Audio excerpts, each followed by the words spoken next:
नमस्कार विद्यार्थी मित्रांनो.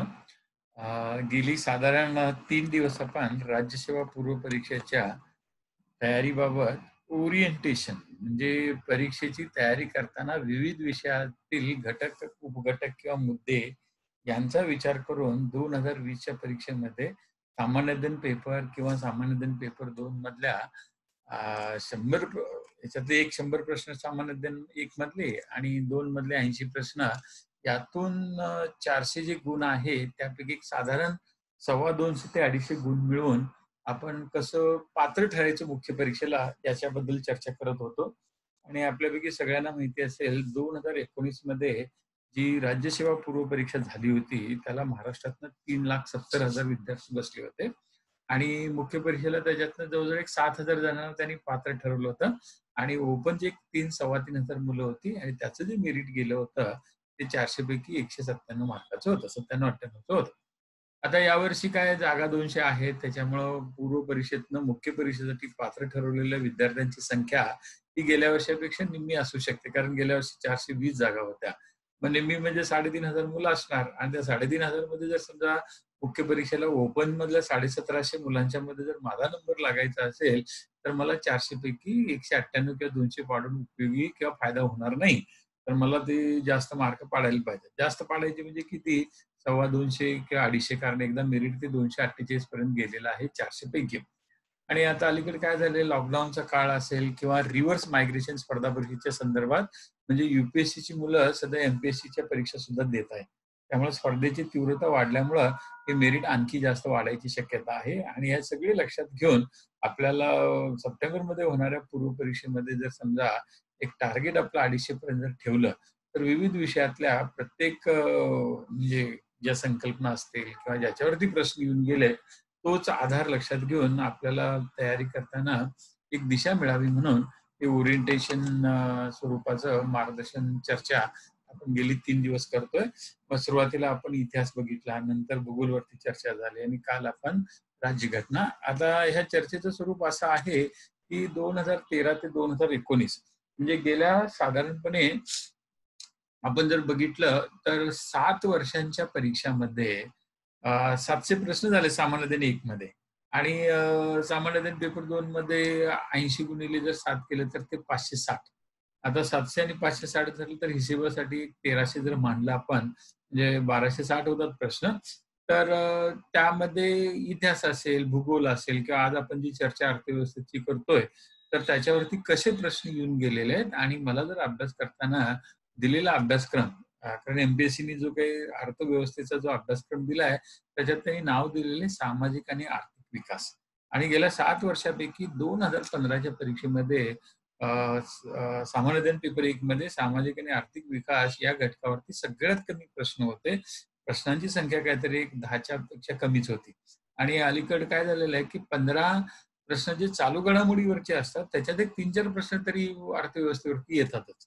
आणि त्यामुळं आपल्याला अर्थव्यवस्थेचा अभ्यास करत असताना म्हणजे सामाजिक आणि आर्थिक विकास हा टॉपिक आहे आणि त्या टॉपिकमध्ये त्यांनी जे घटक दिले ते घटक लक्षात घेतले पाहिजे. मग त्यात पहिला घटक आहे शाश्वत विकासाचा, दुसरा घटक आहे दारिद्र्याचा, तिसरा घटक आहे सर्वसमावेशनचा, चौथा घटक त्यांनी लोकसंख्येचा दिलाय आणि शेवटचा घटक जो आहे ज्याला आपण म्हणतो की सामाजिक क्षेत्रातला पुढाकार. आणि मग जर समजा हे 5 घटक जर घेतले याच्यावरती आलेले प्रश्न कसे आलेले आहेत, तर ह्या 5 घटकाशी संबंधित जे अर्थतज्ञ आहेत, तर त्यांनी केलेली कामगिरी, मग त्यांचे सिद्धांत आणि त्या सिद्धांताचा वापर करून भारत सरकारने सुरू केलेल्या योजना आणि त्याचा समाजाला झालेला फायदा, असं वगैरे विचारलं गेलेलं आहे. आणि त्याच्यामुळे आपल्याला अभ्यास करताना 2 भाग परत म्हणजे आता गेल्या 3 चर्चामध्ये आपण बघितलं होतं, की या परीक्षेची सर्वंकष तयारी जर करायची झाली आणि ती तयारी कसली पाहिजे उत्पादक म्हणजे रिझल्ट ओरिएंटेड जर तयारी करायची झाली, तर आपल्याला काही म्हणजे बाबीकडे लक्ष द्यायला पाहिजे. आणि पहिलं म्हणजे हे आता 5 मुद्दे अर्थव्यवस्थेचे मी तुम्हाला सांगितले आणि त्या 5 मुद्द्यावरती साधारण गेल्या 7 परीक्षांच्या मध्ये राज्यसेवेच्या पूर्व परीक्षेबद्दल मी बोलतोय, तर त्यामध्ये येऊन गेलेले प्रश्न जर बघायला गेले तर सगळे मिळून 100च्या पेक्षा जास्त आहेत. मग याचा अर्थ काय होतो? सर्वसाधारणपणे एका घटकावरती 20 प्रश्न असणार आणि मग ह्या 20 प्रश्नांचं जर समजा आपण स्वरूप बघितलं आणि त्याच्यावरती थोडा जर लक्ष दिला, तर आपल्या लक्षात येईल की ह्या ची तयारी करत असताना वर्गीकरणात्मक पद्धती आणि तुलनात्मक पद्धती अभ्यासाच्या ज्या आहेत त्याचा आधार घेऊन अर्थव्यवस्थेतल्या संकल्पना आपण लक्षात घेतल्या पाहिजेत. अर्थव्यवस्थेतल्या संकल्पनानंतर त्यातली काही आकडेवारी आहे. ती आकडेवारी आकलन केली पाहिजे आणि आकडेवारी काही जास्त लक्षात ठेवायची गरज नसते. ढोबळमानाने जरी समजा आकडेवारीच्या काही मुद्द्याकडे लक्ष दिलं तरी आपल्याला त्याचा फायदा होऊ शकतो. आता जास्त वेळ न घालवता आपण नेहमीप्रमाणे याबद्दलच्या ज्या काही स्लाइड्स आहेत, तर त्या स्लाइड्स आपण बघूया. आता पहिली जी स्लाइड म्हणजे तुम्हाला तो पेपर दरवेळेला आपण तुमच्या मेलवरती किंवा तुम्हाला त्या WhatsApp ग्रुपवरती आपण पाठवतो. तोच पेपर आणि त्यात दिलेला जो अभ्यासक्रम आहे, तो पहिल्यांदा आपण बघूया. आता इथे मी आपल्यासाठी ही स्लाइड अभ्यासक्रमाची शेअर केलेली आहे. होप प्रत्येकालाही दिसते. आनंद, ही स्लाइड दिसते का तुम्हाला? जरी हात जरी वर केला तरी सुद्धा चालू शकेल. So I will be able to understand. Slide दिसते का तेवढी सांगा फक्त मला. तर राज्यसेवेचा जो अभ्यासक्रम आहे तर त्याच्याबद्दलची ही स्लाइड आहे. कुणी जरी एकाने जरी हे केलं तरी चालेल. दिसते का स्लाइड?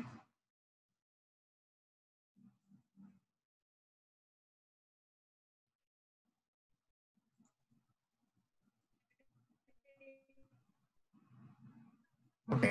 सो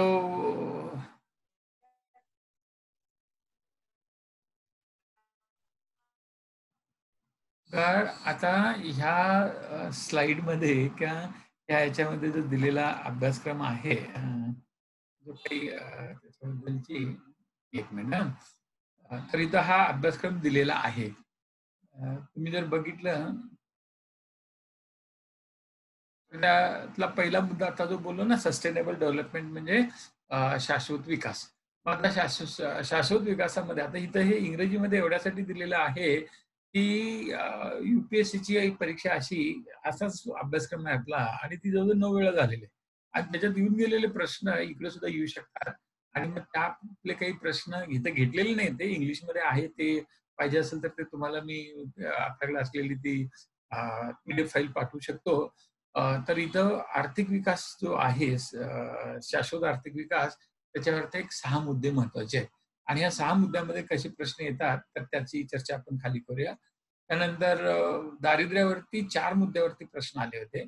सर्वसमावेशन जे आहे, तर त्याच्यावरती म्हणजे सोशल इनिशिएटिव्ह जो 5वा घटक आहे त्याच्यावरती 6, डेमोग्राफी म्हणजे लोकसंख्येवरती 4 आणि इन्क्लुजनवरती 6.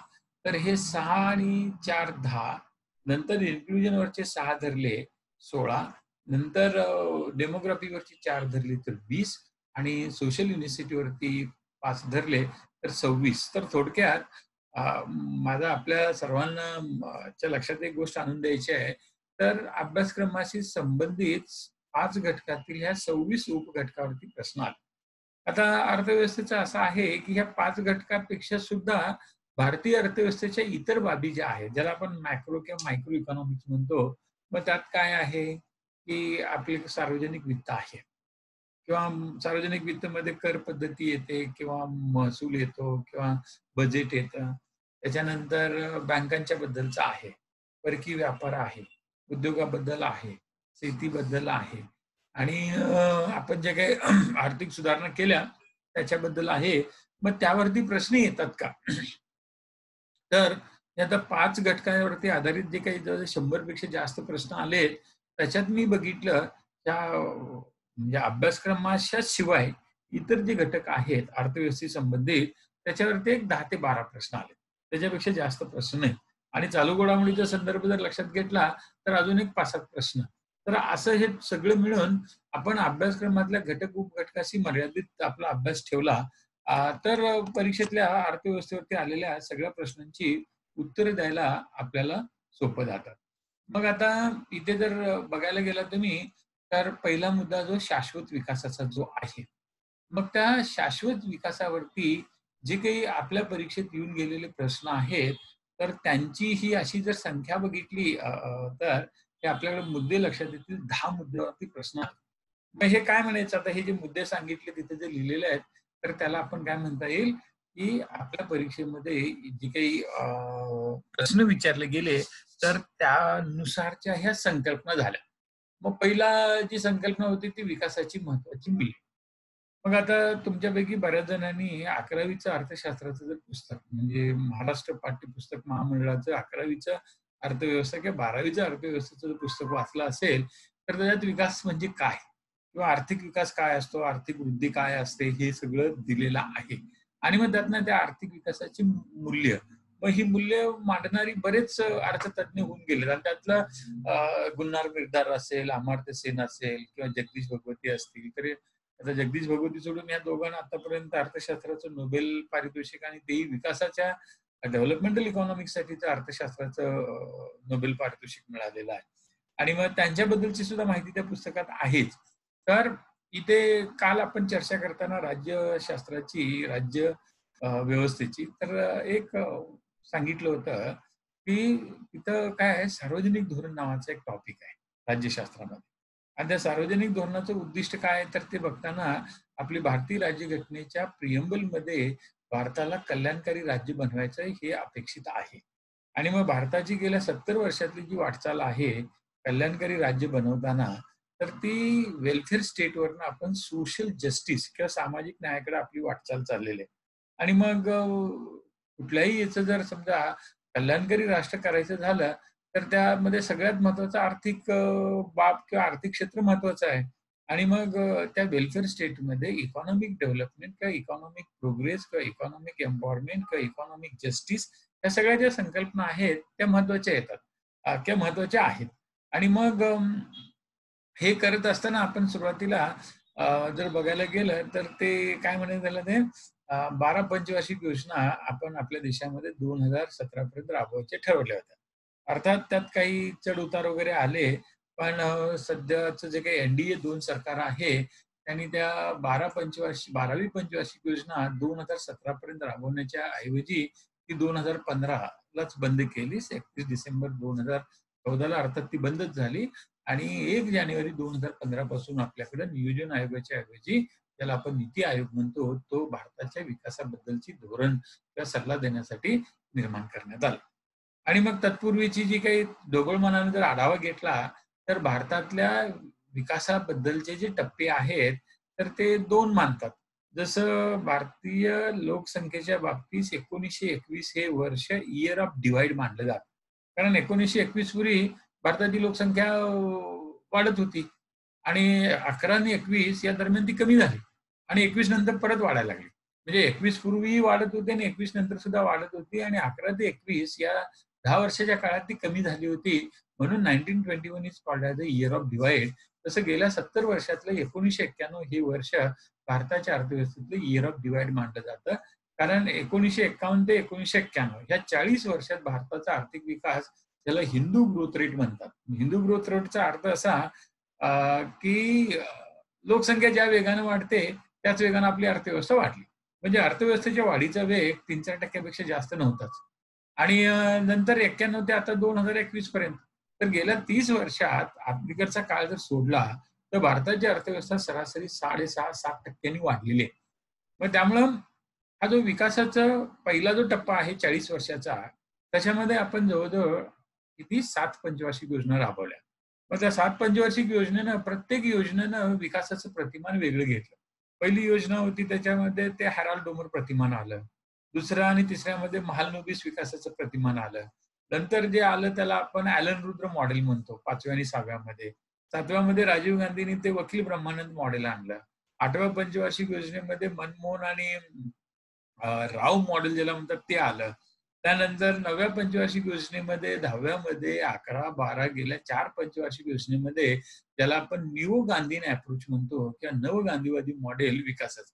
मग आता ही विकासाची प्रतिमान आली आणि ती कशावरती येतात? विकासाच्या महत्त्वाच्या मूल्यावरती. मग विकासाचं महत्त्वाचं मूल्य भारतीय लोकशाहीतला कल्याणकारी दृष्टिकोन जर घेतला, तर सगळ्यांना आर्थिक विकासात समान संधी मिळाली पाहिजे.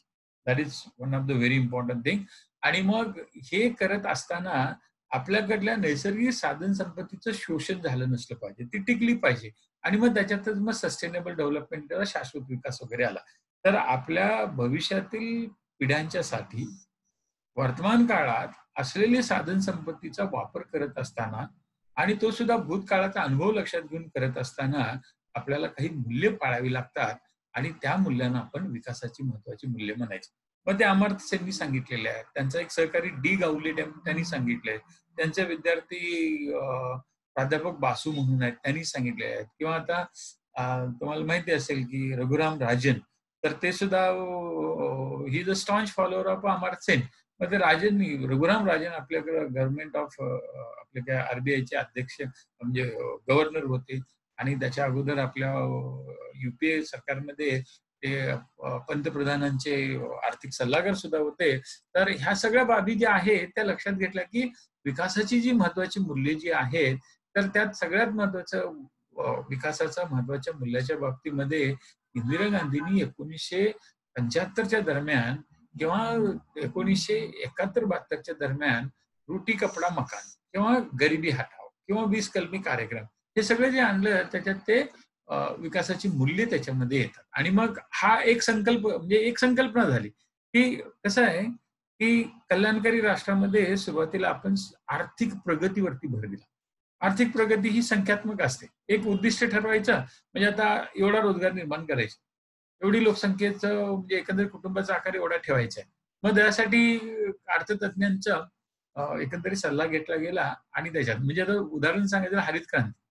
1965 किंवा अगदी आपले महाराष्ट्रीय नेते सखा पाटील हे काँग्रेसमधले एक मोठे पुढारी आणि त्यांना केंद्रामध्ये आता जसे Ramvilas Paswan civil supplies minister आहेत, तसे ते 1960च्या दशकामध्ये म्हणजे टू बी फ्रँक ते 1958 मध्ये त्यांना केंद्रामध्ये नागरी पुरवठा मंत्री केलं. आणि त्यावेळेला भारतामध्ये अन्नधान्य एवढं नसायचं. जनता भरपूर होती. दारिद्र्य म्हणा किंवा आणखी इतर काही गोष्टीमुळे भूकबळी जास्त जायचे. आणि त्यावेळेला फूड सिक्युरिटी मिळावी म्हणजे अन्नधान्य पुरेसं उपलब्ध व्हावं म्हणून अमेरिकेच्या राष्ट्राध्यक्षांना भेटायला ते गेले पंडित नेहरूंच्या आग्रहावरनं आणि आयसेनहॉवर त्यावेळेला अमेरिकेचे राष्ट्राध्यक्ष होते.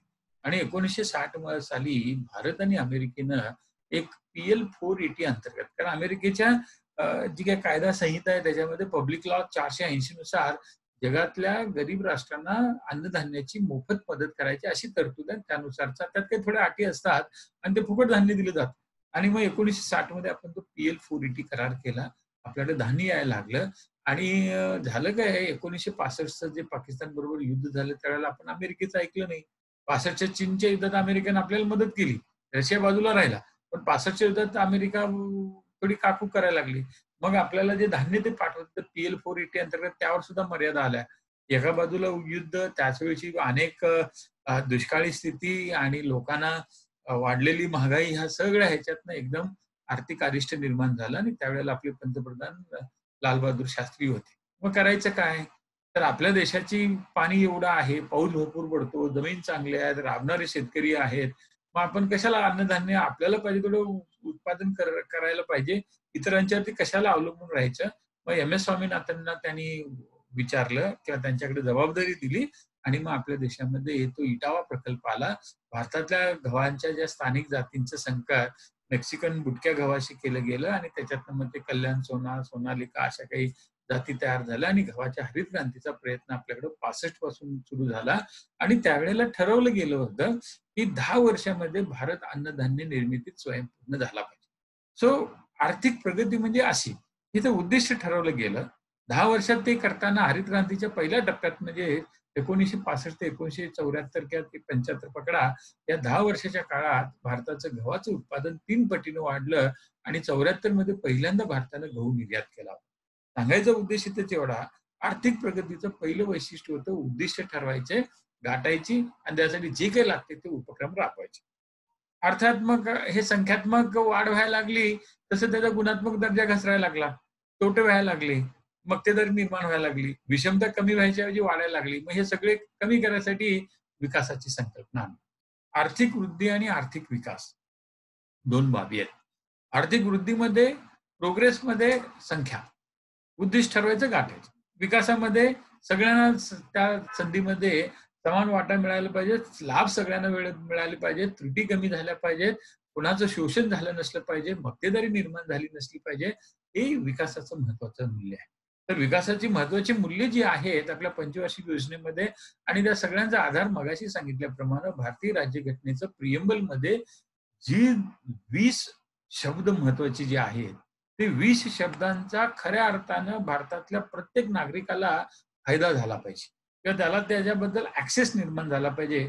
हा जो काही भाग आहे तो मूल्यामध्ये येतो, म्हणजे विकासाच्या मूल्यामध्ये. आता मग विकास जर काय झालं, की असं हे सगळं त्यात संख्यात्मक बाब करत असताना त्यात गुणात्मक आणायला गेलं, की मग कुंठित अवस्था येते. मग हे टाळायचं झालं, तर ते रोशरो नावाचा हा एक आर्थिक तज्ञ आहे. त्यानं अर्थव्यवस्थेच्या विकासाचे 5 टप्पे सांगितलेले आहेत. आणि महालनोबिसने ज्यावेळेला आपल्याकडे दुसऱ्या पंचवार्षिक योजनेचा आराखडा तयार केला, त्यावेळेला आपली अर्थव्यवस्था ही आर्थिक विकासाच्या दुसऱ्या टप्प्यामध्ये होती. आणि मग ती तिसऱ्या टप्प्यात काही झालं तर 5 वर्षात न्यायचीच असं ठरलं होतं आणि मग त्याला ते उड्डाणपूर्व अवस्था म्हणतात. म्हणजे टेक ऑफ स्टेज. तर भारताच्या आर्थिक विकासाची टेक ऑफ स्टेज ही तिसऱ्या पंचवार्षिक योजनेच्या काळात म्हणजे 1960च्या शेवटी. पण दुर्दैवानं नंतर त्या तिसऱ्या पंचवार्षिक योजनेच्या काळात आपण तो टप्पा गाठून सुद्धा पुढे त्याचा आपल्याला लाभ झाला नाही. कारण का? दुष्काळ, चीनचं युद्ध, पाकिस्तानचं युद्ध आणि दारिद्र्य, बेकारी, महागाई बऱ्याच गोष्टी होत्या आणि ह्या त्याच्यातनं मग तो आपल्याला अपेक्षित यश मिळालं नाही. आणि मग या दरम्यानच्या काळामध्ये इतर आशियाई राष्ट्र आपल्या पुढे प्रचंड निघून गेली आणि मग ते एशियन टायगर झाले. आर्थिक विकास आपल्यापेक्षा गरीब असलेल्या, आपल्यानंतर स्वातंत्र्य झालेल्या आशियाई, ज्यांना आपण सध्या आशियन राष्ट्र म्हणतो, त्यांचा विकास ह्या 1960च्या 70च्या दशकामध्ये मोठा झाला. 1960चा जर विचार केला, भारताच्या तुलनेत चीन काहीच नव्हतं. आता चीनची अर्थव्यवस्था भारताच्या जवळ 2.5-3 पट आहे. त्यात आता सध्या आपला परकीय चलन साठा $500 अब्ज आता गेलाय. पण चीनचा परकीय चलन साठा आपल्या 5 पट म्हणजे $2,500 अब्ज आहे, म्हणजे आपल्या जीडीपी एवढा आहे. तर परकीय चलन साठा जर समजा एखाद्या राष्ट्राचा एवढा जातो म्हणजे थोडक्यात ती शिल्लकच असते असं मानूया आपण. आणि मग शिल्लक म्हणजे तुमची अर्थव्यवस्था वाढली की शिल्लक वाढणार. आणि आता आपण जे $500 अब्ज गाठलेलं आहे 2020 मध्ये, ते सुद्धा लॉकडाऊन काळात, कारण आपण आयात सध्या कमी केलेली आहे. कारण सगळंच बंद आहे. तेलावरचा खर्च कमी झालेला आहे. आणि ह्या सगळ्या ह्याच्यातनं जर आपण विचार केला, तर ती विकासाची महत्वाची मूल्ये जी आहेत, तर ती आपल्याला लक्षात येतात. आणि मग राजीव गांधीच्या काळात काय झालं, की हा विकास लोकांच्या दारात गेला पाहिजे. मग तो न्यायचा कसा? तर तंत्रज्ञानाचा आधार घ्यायचा. रॅशनलिझम. मग तंत्रज्ञानाचा आधार घेतला, की तंत्रज्ञान दुजाभाव करत नाही. हा गरीब, हा श्रीमंत असं काही नाही. सगळ्यांना सारखं तंत्रज्ञान मानतात. आणि त्यामुळे त्यांनी टेक्नॉलॉजी मिशन, सॅम पित्रोदा त्यांचा तंत्रज्ञानिक सल्लागार, त्यांच्या सल्ल्यानं तंत्रवैज्ञानिक मोहीम सुरू झाली. मग त्यातली पहिली तंत्रवैज्ञानिक मोहीम कशाबद्दल होती? तर आपण हरित क्रांतीमुळं अन्नधान्यात स्वयंपूर्ण झालो होतो, पण तेलबियावरती जसं खनिज तेलावरती पैसा खर्च व्हायचा, तसं खाद्यतेलावरती सुद्धा पैसा खर्च व्हायचा. आणि मग तो जर कमी करायचा झाला, तर बऱ्याच गोष्टी करणं आवश्यक होतं. आणि म्हणजे बऱ्याच गोष्टीमध्ये सगळ्यात महत्त्वाची काय, तेलबियाचं उत्पादन वाढवायला पाहिजे होतं. आणि मग ते लागवड वाढवायला पाहिजे. मग त्यासाठी तंत्रज्ञानाचा वापर करायचा. म्हणून त्यांनी technology mission on oil seed किंवा त्याला TMO म्हणायचं, ती सुरू केली. आणि त्यातनं मग बरेच हे झालंय. आणि दिग्विजय सिंग काँग्रेसची तुम्हाला माहिती असेल, ते 1991-92 मध्ये मध्य प्रदेशचे मुख्यमंत्री झाले. आणि त्यांनी मध्य प्रदेशमध्ये सोयाबीनची लागवड करण्याला प्रोत्साहन दिलं.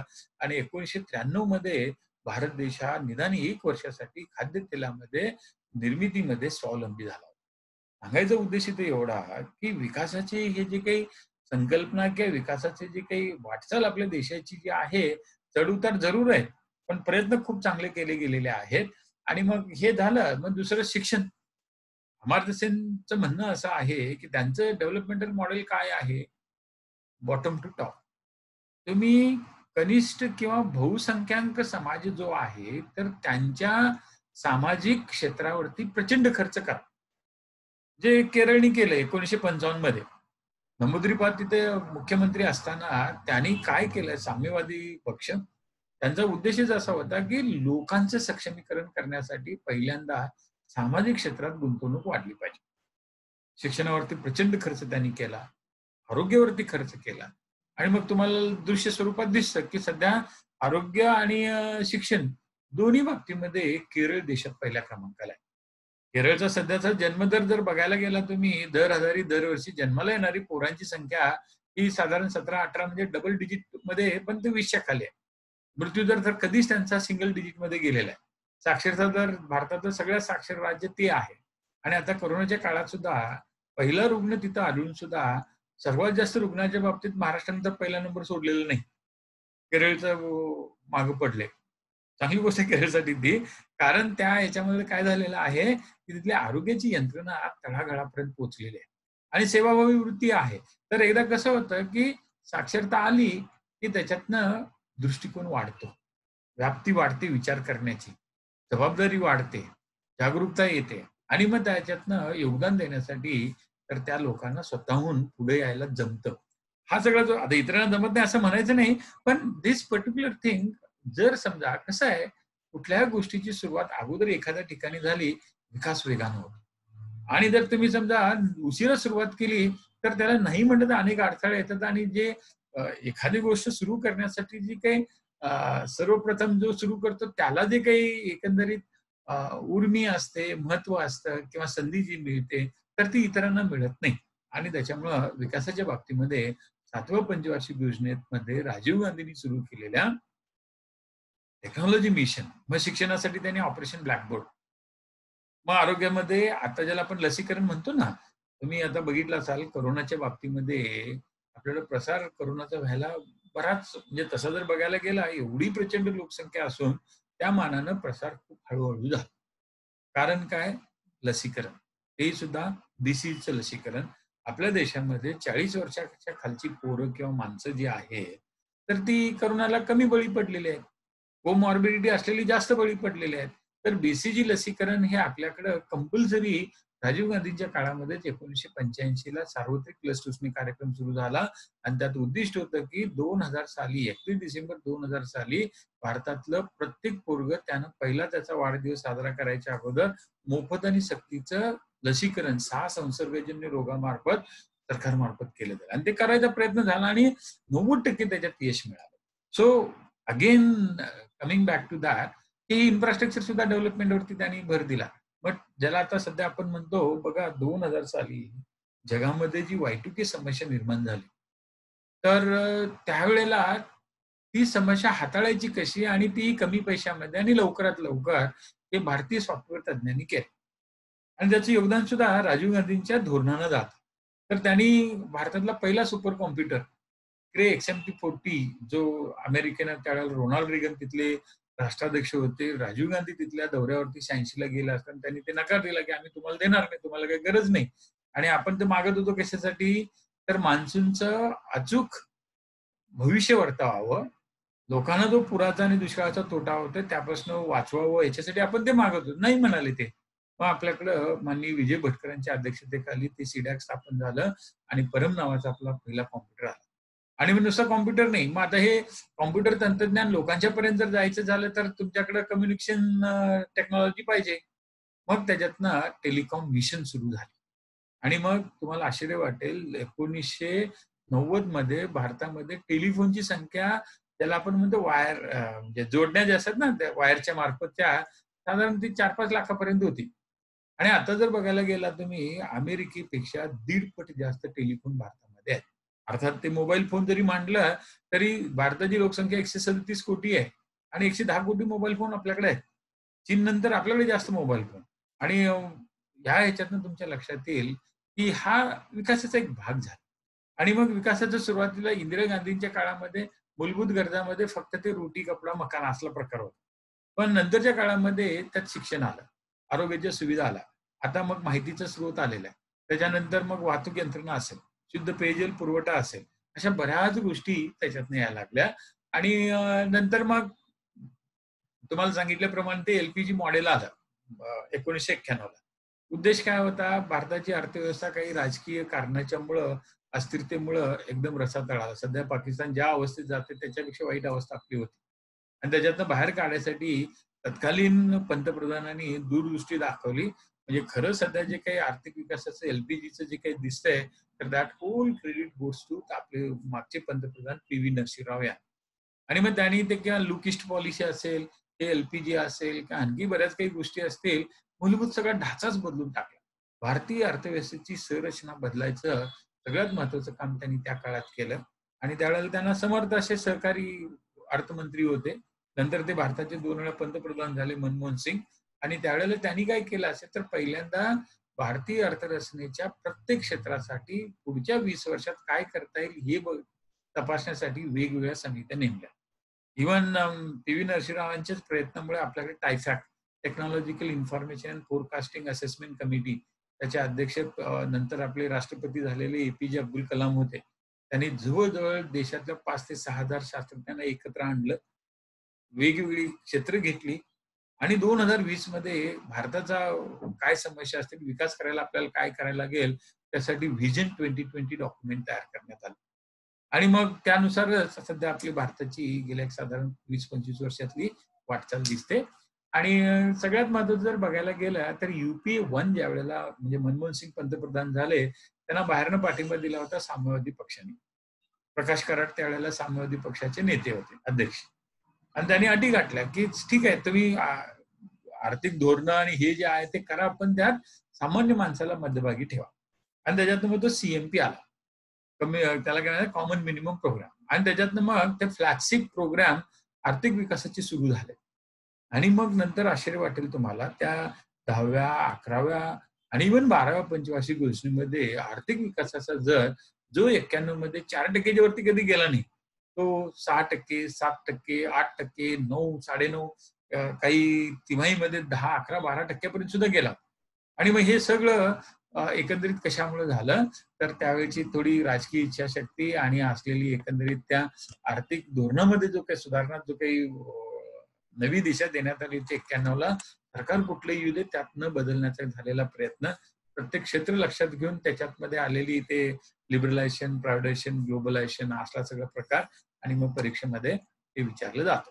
तर थोडक्यात एक आढावा म्हणून मी तुम्हाला विकासाची महत्वाची मूल्ये जी आहेत ते आपली वाटचाल एक लक्षात ठेवा. कल्याणकारी राष्ट्र असल्यामुळं आर्थिक प्रगती पहिल्यांदा, आर्थिक विकास दुसऱ्यांदा, नंतर मनमोहन सिंग किंवा पी व्ही नरसिंहांच्या काळामध्ये आर्थिक सबलीकरण किंवा सक्षमीकरण किंवा एम्पॉवरमेंट. त्याचा अर्थ काय आहे की आपलं मनुष्यबळ प्रचंड आहे आणि आपले ज्येष्ठ शास्त्रज्ञ त्यांनी म्हणजे भारतीय अर्थव्यवस्थेतली लोकसंख्या ही भारतावरचं बर्डन नाही, तर भारताची लोकसंख्या ही भारताचा ऍसेट आहे. हे रघुनाथ माशेलकर यांनी पहिल्यांदा लोकांना समजावून सांगितलं, राज्यकर्त्यांना समजावून सांगितलं. आणि मग तो माल्थसचा जो काही लोकशाहीचा सिद्धांत म्हणजे लोकसंख्येचा जो सिद्धांत होता की आणि बरीच अमेरिकन अर्थतज्ञ त्यांनी सांगितलं होतं की भारताचा जे काही एक भारत आहे तो टिकणारच नाही. आणि 1962 मध्ये ज्या वेळेला ते PL 480 म्हटलं ना, तर त्यावेळेला त्यांचं भाष्य होतं 10 ते 15 वर्षात भारतामध्ये आर्थिक परावलंबित्व एवढं वाढेल की तिथे लोकांना खाद्य किंवा म्हणजे अन्नधान्य खायला न मिळालं लोक मरतील आणि भारत कधीही अन्नधान्य निर्मितीमध्ये स्वयंपूर्ण होणार नाही. आणि ते एकंदरीत क्रेडिट त्यांना लालबहादूर शास्त्रींना जातं. त्यांना ते ही टीका भरपूर म्हणजे जसं नेहरू अहवाल 1928 मध्ये आला होता ना, ते काय भारतीय लोक राज्यघटना तयार करू शकत नाहीत, असं तो बर्कनहेड म्हणाला होता, त्यावेळेचा ब्रिटन मधला खासदार. तसंच हे अमेरिकन अर्थतज्ञ म्हणाले होते की भारत हा जगात सगळीकडे ते अन्नधान्यासाठी इकडे जातो तिकडे जातो सगळ्यांना मागतो, त्यामुळं भारतामध्ये कारण कपॅसिटीच नाही येते असं वगैरे त्यांनी म्हटलं होतं. आणि शेवटी मग ते दाखवून दिलं की 1951 मध्ये भारतात 7.5 कोटी टन अन्नधान्य उत्पादन व्हायचं, पुरेसं नव्हतं ते. आणि आता जर तुम्ही बघायला गेला 2020 मध्ये 30 कोटी टन अन्नधान्य उत्पादन होते.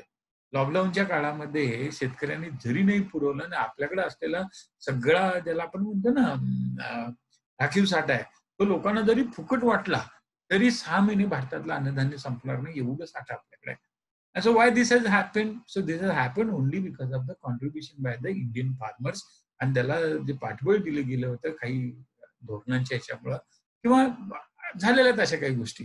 तो हा जो काही भाग आहे तो म्हणजे विकास शेवटी जो आहे म्हणजे काय तर बघा ते स्वीडनचे काय म्हणतात त्याला ते माजी पंतप्रधान त्या मॅडम होत्या ग्रो हार्लेम बर्टलॅंड. तर त्यांनी काय सांगितलं, की चिरंतन किंवा शाश्वत किंवा सस्टेनेबल डेव्हलपमेंट म्हणजे काय? की तो टिकणारा असता.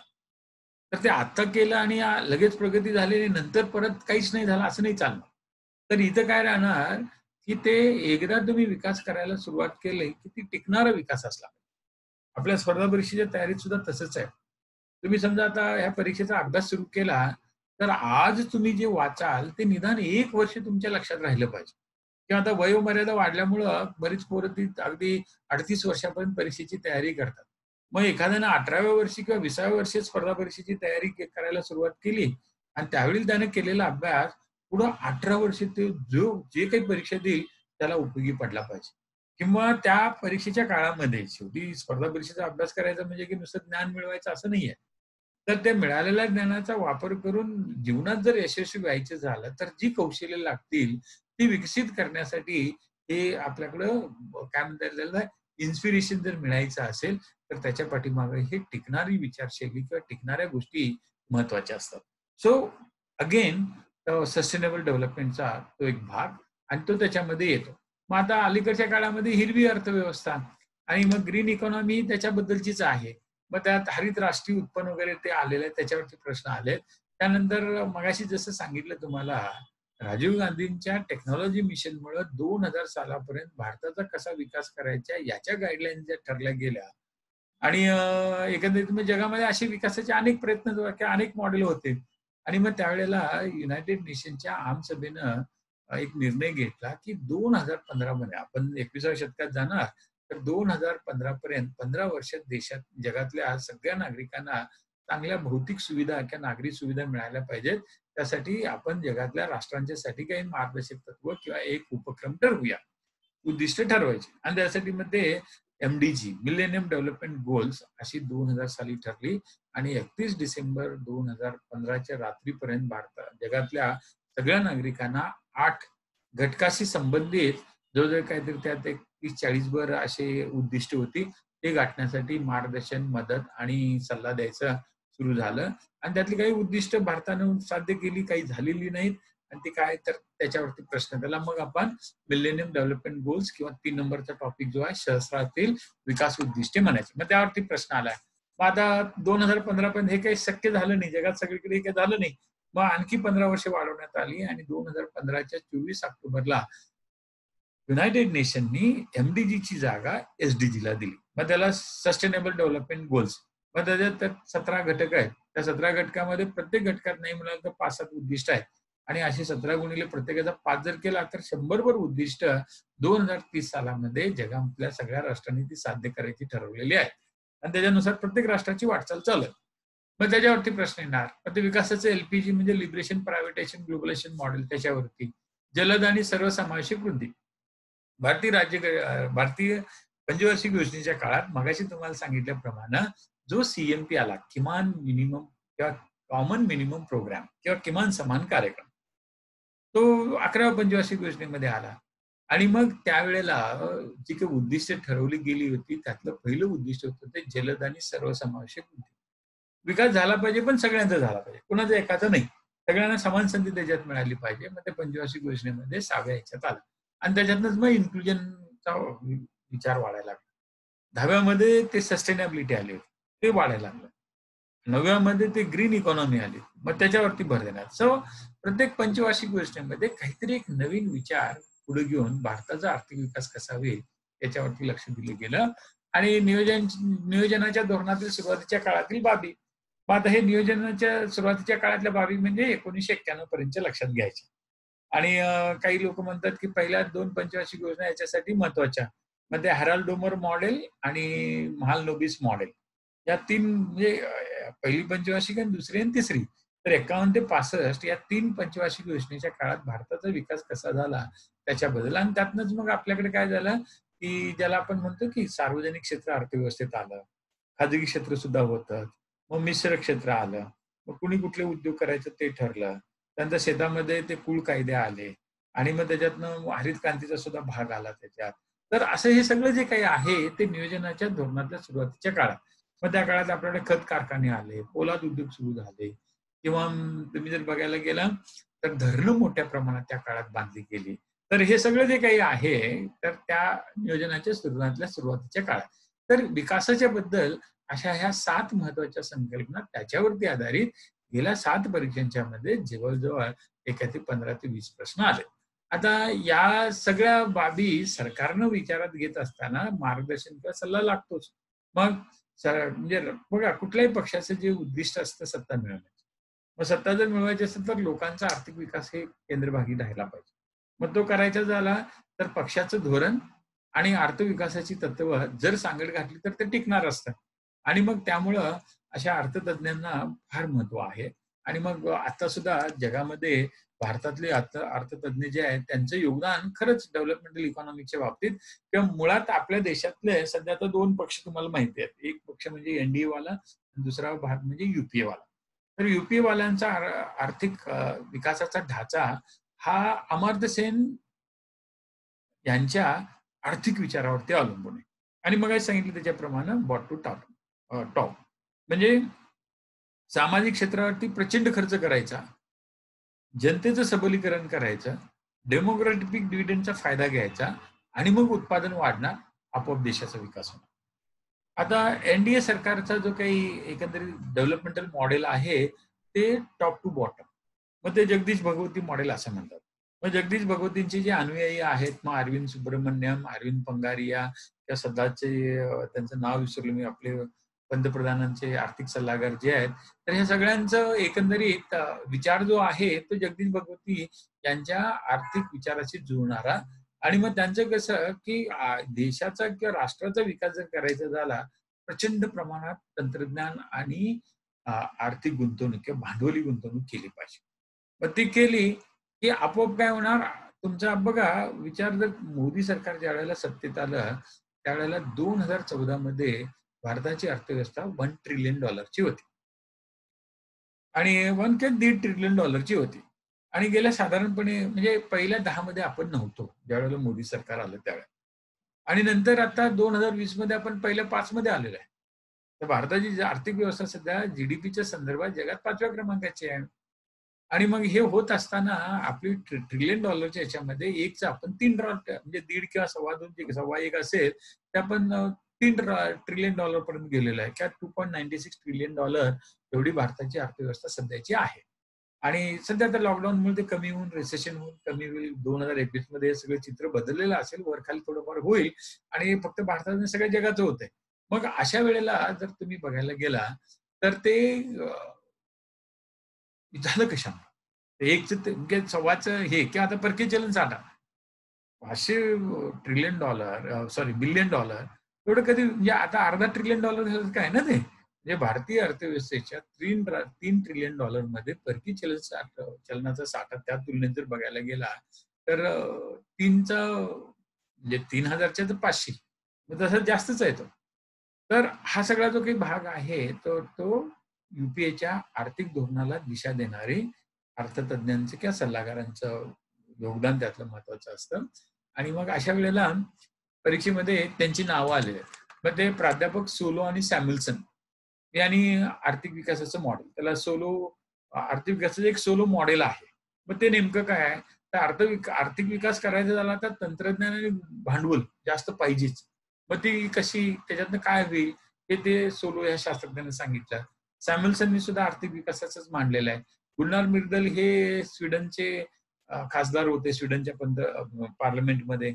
आणि आपल्याकडं त्यांचं एक सगळ्यात महत्वाचं योगदान काय असेल गुलनार मिर्दाल, तर महाराष्ट्रातल्या अहमदनगर जिल्ह्यातल्या जामखेड इथं जवळ-जवळ ते एक येऊन जाऊन म्हणा एक वर्षभर राहिले होते.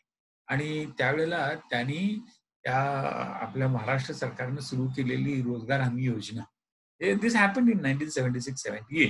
तर त्या महाराष्ट्र शासनाच्या रोजगार हमी योजनेचा त्यांनी जागतिक बँकेच्या मदत किंवा सल्ल्यानुसार अभ्यास केला. आणि त्यांनी जो काही पेपर पब्लिश केला त्यात सांगितलं की 76 ते 77, 77, 78 या 2 वर्षामध्ये रोजगार हमी योजनेमुळं महाराष्ट्रातल्या रोजगार निर्मितीचा दर हा महाराष्ट्राच्या लोकसंख्या वाढीच्या दरापेक्षा जास्त होता. आणि त्यामुळं जगातल्या सगळ्या राष्ट्रांनी लोकसंख्या वाढणारच. तर त्यावेळेला जर त्या सगळ्यांना काम मिळवायचं असेल, रोजगार उपलब्ध करायचे असेल, रोजगार हमी योजनेसारखी योजना कुठली नाही. आणि जगातल्या सगळ्या विकसित राष्ट्रांनी, विकसनशील राष्ट्रांनी, विकसित राष्ट्र म्हणजे अविकसित राष्ट्रांनी ही योजना स्वीकारली पाहिजे. आणि भारतात सुद्धा. आणि तुम्हाला आता मनरेगा माहिती असेल, तर मनरेगाचा मूळ आधार आपल्याकडली रोजगार हमी योजना आहे. आणि मग त्यानंतर भारतात सुद्धा महाराष्ट्राने सुरू केल्यानंतर ती रोजगार हमी योजना केरळने वापरली, साम्यवादी सरकार. बंगालमध्ये थोडे दिवस तिथे बसू जे होते, ज्योती बसू मुख्यमंत्री, त्यांनी ते अंमलात वगैरे आणले होते. तर परीक्षेमध्ये हे थोडंफार जे आहे, तर ते गुलजार मिर्दल यांनी एशियन ड्रामा नावाचे एक पुस्तक लिहिलं. आणि त्या एशियन ड्रामामध्ये भारतीय राजकीय नेते लोकांना कसे फसवतात, हे सुद्धा सांगितलेलं आहे आणि काही चांगल्या गोष्टी सुद्धा आहेत. तर एकंदरीत ते एशियन ड्रामा त्यांचं पुस्तक, त्यानंतर अमेरिकेतल्या सामाजिक स्थितीवरती ते काळा आणि गोरा हा जो इव्हन आता सध्या त्या फ्लॉइड जॉर्जच्या ह्याच्यातनं त्याची तीव्रता वाढलेली आपल्याला दिसते. पण ते गुन्नार मिर्दलने 1974च्या म्हणजे 1980च्या दशकामध्ये अमेरिकेतल्या त्या एकंदरीत सामाजिक विषमतेवरती पुस्तक लिहिलं होतं आणि त्यामुळे ते अमेरिकेत ते प्रसिद्ध झाले होते. प्राध्यापक राजन म्हणजे इतर रघुराम राजन. रघुराम राजनच्या बद्दल सुद्धा आपल्याला माहिती आहे. प्राध्यापक विल्यम नॉर्दस आणि प्राध्यापक पॉल रोमन या दोघांना 2018चं अर्थशास्त्राचं नोबेल पारितोषिक मिळालं. ते कुठल्या विषयासाठी? Again it was related to developmental economics किंवा एम्प्लॉयमेंट जनरेशन. अमर्त्य सेन आणि प्राध्यापक बसू त्यांचे ते स्टुडंट आहेत आणि ते सोशल चॉईस थेअरी नावाचा एक प्रकार आहे. तो सिद्धांत अमर्त्य सेननी जो मांडला, त्यात प्राध्यापक बसूंनी महत्व दिलेलं आहे. त्यानंतर अमर्त्य सेन आणि गावलेट, तर मग हे सुद्धा त्यांचं विकासाचं मॉडेल आहे अमर्त्य सेनच्या ह्याच्यात. त्यानंतर अमर्त्य सेन, डी फ्रॅडमॅन आणि सॅम्युएल्सन, तर या लोकांनी सुद्धा these all are related to the developmental economics, त्यांचे योगदान. त्यानंतर डॉक्टर म्हणजे डी पियर्स, ए मार्कंडे, आता हे किंवा ए बार्बियर, त्यानंतर ती आय कादिर, त्यानंतर डब्ल्यू बेरी किंवा हे आपले निखिल हाटेकर. आता ही जी 8 नंबरची सगळी जी लोक आहेत, तर ती साधारण 50 काय 45-50 वर्षाची पोरं आहेत ती. आणि ह्या सगळ्यांनी म्हणजे आता हे निखिल हाटेकर ही वर्किंग विथ मुंबई विद्यापीठामध्ये अर्थशास्त्रामध्ये त्या अर्थ विभागात चांगलं काम, आणि त्यांनी महाराष्ट्रातल्या वेगवेगळ्या योजनांचा खूप चांगला अभ्यास करून सरकारला सल्ले दिलेले आहेत. त्या कादिर मॅडम ज्या आहेत Imanullah, so she has written lot of articles for the EPW, economic political वीकलीसाठी त्यांचे आर्टिकल्स आलेले आहेत. किंवा ए मार्कंडे जे आहे, तर ते भारतीय अर्थतज्ञ, लंडन स्कूल ऑफ इकॉनॉमिक्स आणि जगातल्या अनेक राष्ट्रांना इन्क्लुडिंग सिंगापूरची इकॉनॉमिक पॉलिसी जी आहे ती ठरवायला ए मार्कंडेचं योगदान आहे. मग ह्या सगळ्यांचं जे आहेत काही स्लाइड्स आहेत माझ्याकडे, मी आता दाखवतो तुम्हाला. त्यानंतर डी ग्रीनबर्ग, जे टेलर्स, त्यानंतर स्मिथ यांच्यावरती आले. म्हणजे असे ही अर्थतज्ञांची नावं 9 परीक्षेत, गेल्या 7 परीक्षेमध्ये हे 9 गुणिले प्रत्येकात 2-2 आहेत. म्हणजे ही जर रिपीट जरी लक्षात घेतलं तर ही जवळजवळ 15 शास्त्रज्ञ आहेत अर्थतज्ञ. आणि ह्या 15 जणांपैकी प्रत्येकाने 1-2 अशी आर्थिक विकासाची संकल्पना मांडली. ती लक्षात घेतली की आपल्याला सोपं जाऊन जातं. मग नंतर शाश्वत विकासाच्या योजना आपल्याकडं.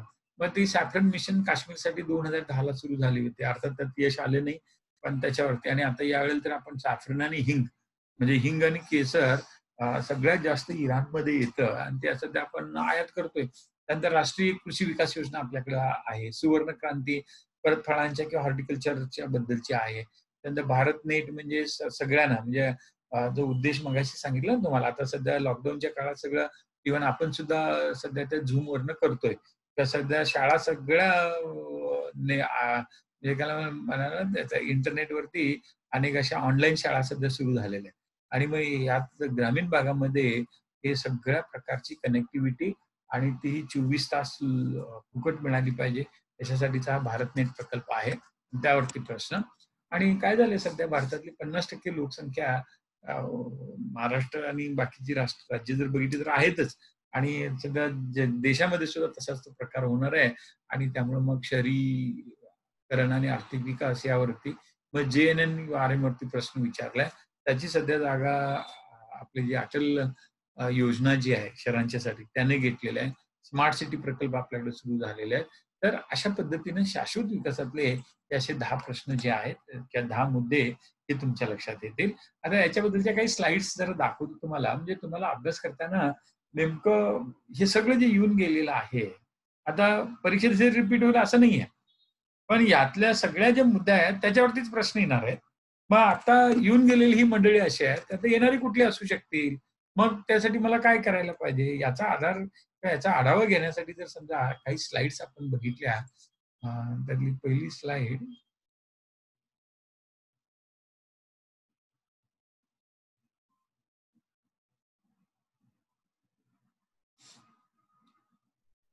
मी एक स्लाइड करतोय आपल्याशी शेअर आणि मग आपण लेटेस्ट बघूया त्याच्यात काय करता येते, आपल्याला चर्चा कशी करता येईल. स्लाइडच्या सहाय्याने आपल्याला चर्चा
तर ही स्लाइड होप ते ही स्लाइड दिसते का तुम्हाला? थोडा जरा वेळ लागला तो दाखवायला. तर are you able to see this? तर चॅटवरती हे केलं तरी चालेल.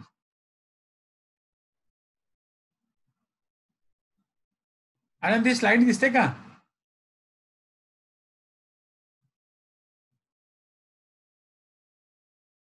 ओके.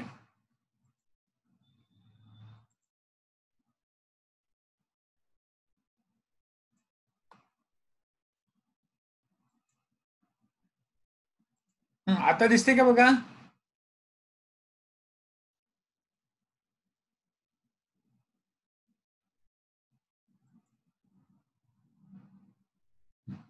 तर मगाशी आपण जो विकासाचा एक मुद्दा घेऊन आपण चर्चा करतोय. बघा, भारतीय राज्य व्यवस्था आर्थिक व्यवस्थेमध्ये आपल्या परीक्षेमध्ये जवळजवळ जे काही 5 टॉपिक आहेत, त्या प्रत्येकावरती नाही म्हणायला गेला, तर गेल्या 7 परीक्षांच्या मध्ये 15, 16 काही वेळेला अगदी 30 पर्यंत प्रश्न आलेले. शाश्वत विकासावरती जवळ काहीतरी 15 ते जे 20 प्रश्न आले, त्यातले मुद्दे आपण बघितले, 10 मुद्दे आणि त्या मुद्द्याशी संबंधित काही अशा स्लाइड्स. मग आता त्या अमर्त्य सेनवरती परीक्षेत प्रश्न आलाय. मग त्या अमर्त्य सेनला त्यांना 1998चं नोबेल पारितोषिक मिळालं होतं. मग त्यांचं कॉन्ट्रिब्युशन काय होतं तर welfare economics, social choice theory, economic and social justice किंवा economic theories of famines, decision theory, developmental economics, public health असा सगळा भाग आहे. आणि त्यांनी काय आहे, त्यांना जे नोबेल पारितोषिक जे मिळालं तर ते बंगालमध्ये जो 1943-44च्या दरम्यान जो दुष्काळ पडला होता त्याच्यात जी लोक मेली होती तर ती अन्नधान्याच्या कमतरतेमुळे नाही. पण अन्नधान्य उपलब्ध जे होतं तर ते विकत घेण्यासाठी त्यांची क्रय शक्ती नव्हती आणि त्यामुळे ते विकत घेऊ शकले नाहीत. तर अन्नधान्य उपलब्ध असून सुद्धा क्रय शक्ती नसल्यामुळं आणि त्यांच्यासाठी सरकारनं कुठले रिलीफ मेजर्स न केल्यामुळं मोठ्या प्रमाणावरती तिथे लोक मरण पावली होती. ते त्यांनी सिद्ध करून दाखवलं आणि ते गणिती भाषेत सिद्ध करून दाखवलं. म्हणून त्यांना ते नोबेल पारितोषिक मिळालं होतं. नंतर ते आपण बघितलं डेनिस गावलेट आणि अमर्त्य सेन यांचं दोघांचं नाव आलेलं आहे. मग डेनिस गावलेटचं योगदान काय आहे? तर he was human developmental theorist and founder of work called the developmental ethics. मग आता त्यांनी त्या डेव्हलपमेंटल एथिक्समध्ये 3 बेसिक कॉम्पोनंट आणले. कुठल्याही देशाचा जर आर्थिक विकास सस्टेनेबल जर व्हायचा असेल, 3 गोष्टी अर्थशास्त्रात किंवा अर्थव्यवस्थेत असल्या पाहिजेत. तर लाईफ सस्टेनन्स म्हणजे काय? की लोक जसं तुम्हाला जॉर्ज मास्लो माहिती असेल. त्या मास्लोनी काय केलं होतं, हायरार्की ऑफ द नीड्स मांडलेले आहे. आणि त्याचा तो पिरॅमिड सांगताना त्यांनी सांगितलं, की तळाला लोकांच्या जैविक गरजा भागल्या पाहिजेत. मग लाईफ सस्टेनन्स म्हणजे काय? की लोकांना ते साधारण 2000 ते 2500 कॅलरीचं अन्न मिळणार नाही इतपत ते सुविधा असल्या पाहिजे. कपडे मिळाले पाहिजेत, निवारा मिळाला पाहिजे, शुद्ध पेयजल पुरवठा झाला पाहिजे, आरोग्याच्या सुविधा असल्या पाहिजेत. हा सगळा जो काही भाग आहे, these are the basic needs. आणि त्या जर सर्व जनतेला मिळवून देण्याची त्या सरकारची जर क्षमता नसेल, तर त्या सरकारला सत्तेत राहण्याचा अधिकार नाही. सरकार बदला, नवीन लोकांना आणा, असं वगैरे. So that is called the life sustenance, and so that is one of the basic pillar of human developmental ethics as told by Denis Goulet. दुसरं सेल्फ एस्टीम. म्हणजे इतर लोकांना तुम्ही भीक देऊ नका, दया दाखवू नका. किंवा वेलफेअर स्टेटमध्ये काय, तज्ञ लोक ठरवणार की तुमचा विकास कसा करायचा. तर त्याच्यापेक्षा माझा विकास मी करू शकतो, नोकरी करण्यापेक्षा स्वयंरोजगार किंवा मी उद्योजक होऊ शकतो, असा जो काही भाग आहे, तर त्या म्हणजे कुठल्याही अर्थव्यवस्थेमध्ये सगळ्यांनाच नोकऱ्या मिळणार नाही.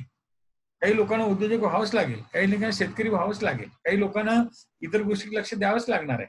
आणि त्याच्यामुळं मला कशामध्ये जास्त गती आहे हा लक्षात घेऊन सेल्फ एस्टीम जो आहे तो टिकवायला पाहिजे, स्वाभिमानी असलं पाहिजे. अर्थव्यवस्थेत स्वावलंबन किंवा स्वयंपूर्णता जर आणायची असेल, परावलंबित्व जर आलं तुमच्याकडे आणि परावलंबी मानसिकता जर असेल, तर विकास कधीच होणार नाही. आणि मग त्यावेळेला आपल्याला कुणाची गरज नाही याच्याही पेक्षा, आता तुम्ही साधं चीनचं उदाहरण जर घेतलं, तर माओ त्से तुंगच्या मृत्यूनंतर डेंग झियाओपिंग, खरं आता जे चीन दिसतं ते त्याच्यामुळे. माओ काहीतरी 1977-78 ला मेला. आणि त्याची तोपर्यंत चीन कुठंच नव्हता. म्हणजे भारताच्या निम्म सुद्धा त्यांची आर्थिक क्षमता नव्हती. भारत त्या काळात खूप चांगला होता. आणि मग आता नाही असं म्हणायचं नाही, पण चीनच्या तुलनेत आपण मागं पडलोय. आणि त्यावेळेला मग काय झालं, की तुम्ही जर बघायला गेला त्या ह्याच्यामध्ये काय ते चीनच्या धोरणं ठरवली त्या डेंग झिओपिंगने. आणि ती ठरवताना त्यानं सेल्फ एस्टीम जो चिनी जनतेचा आहे तो कसा वाढेल याच्याकडे लक्ष दिलं. आपल्याला अमेरिकेची गरज नाही, अमेरिकेपेक्षा आम्ही भारी आहोत. आणि मग त्यांनी ग्रामीण भागामध्ये साम्यवादी धोरण, शहरी भागामध्ये कॅपिटल धोरण, आणि त्याच्यातनं मग त्यांची शेंजन इकॉनॉमी आली, शांघाय इकॉनॉमी ज्याला म्हणायची ते. मग त्यातनं एसईझेडची संकल्पना, मोठ्या प्रमाणात तिथलं जे लेबर आहे तर त्या लेबरमध्ये कौशल्य विकसित केली गेली, पायाभूत संरचनेचा विकास केला गेला, स्वस्त जमीन, पाणी किंवा is of doing of business म्हणतो त्यात अशा प्रचंड सवलती दिल्या. अनेक कंपन्यांना त्यांचं तंत्रज्ञान भांडवल गुंतवायला लावलं. आणि नाऊ वी सी दॅट की जगाच्या परकीय व्यापारामध्ये सध्या चीनची जी मक्तेदारी आहे ती मोडून काढणं अमेरिकेला किंवा युरोपियन राष्ट्रांना शक्य नाही. It's not possible now it is for them. त्यानंतर जर अमेरिकेमधली परकीय गुंतवणूक जर घेतली, तर ₹100 जी परकीय गुंतवणूक अमेरिकेत असेल, त्यातले सध्या ₹40 चीनचे आहेत. चीनी कंपन्यांनी त्यात गुंतवणूक केलेली आहे.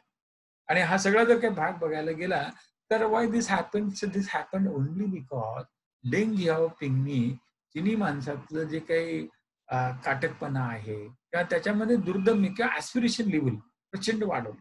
आणि ती वाढवल्यामुळे लोकांना काय झालं, की no, we have to develop on our on.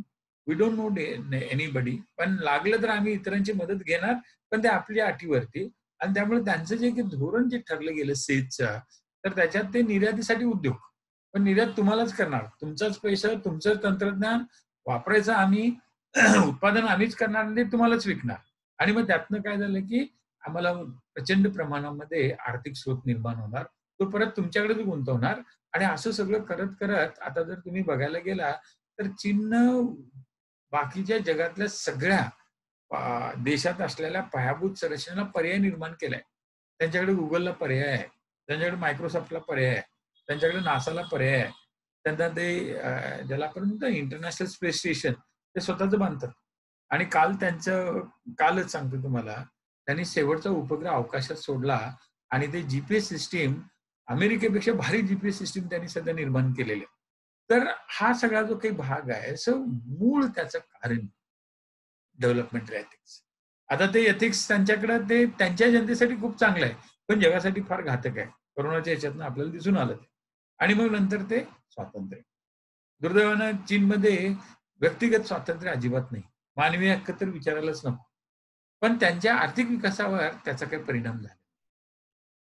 आपल्या देशामध्ये ह्या स्वातंत्र्याचा बऱ्याच वेळेला गैरफायदा स्वैराचाराच्या नावाने घेतल्यामुळं अनेक वेळेला आर्थिक विकासामध्ये प्रचंड अडचणी म्हणजे धोरणं आणि ह्याच्यात बऱ्याच गोष्टी बदललेल्या आपल्याला दिसतील.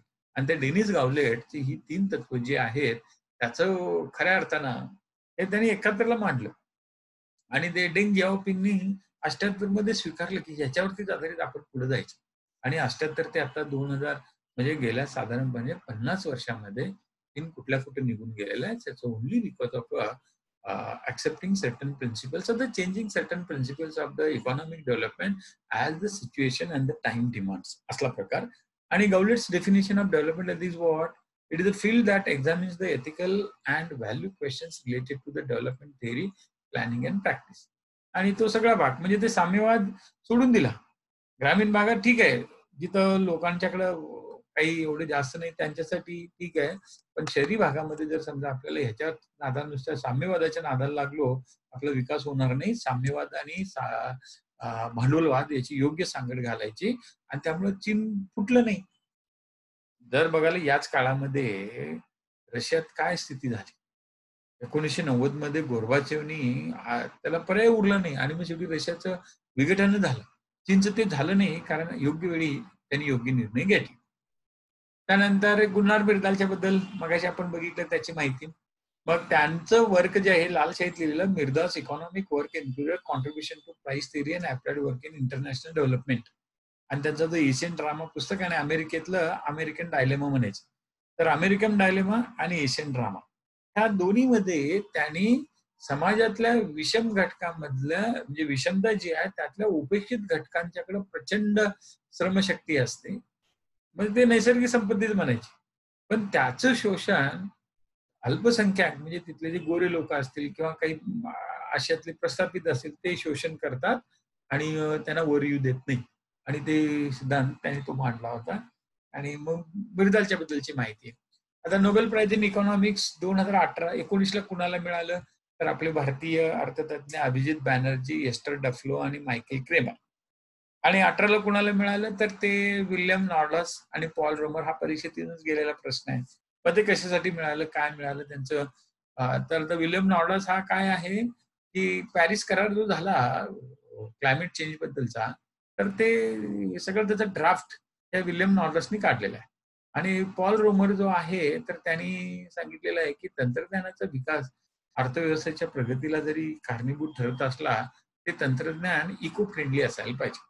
आणि मग हे सुद्धा again related to the development आहे. त्यानंतर डेव्हिड डी पियर्स म्हणून एक नाव आहे बघा. तर डेव्हिड विल्यम पियर्स. मग त्याचं योगदान काय?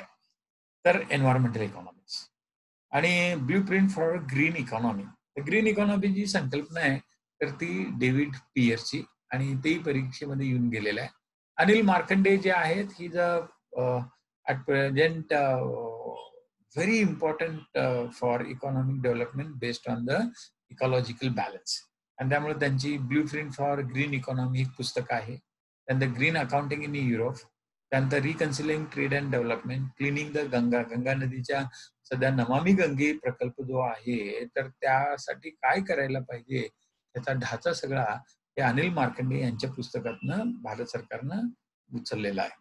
So he has publish widely in the areas of climate change, environmental valuation, environmental policy, energy and environment.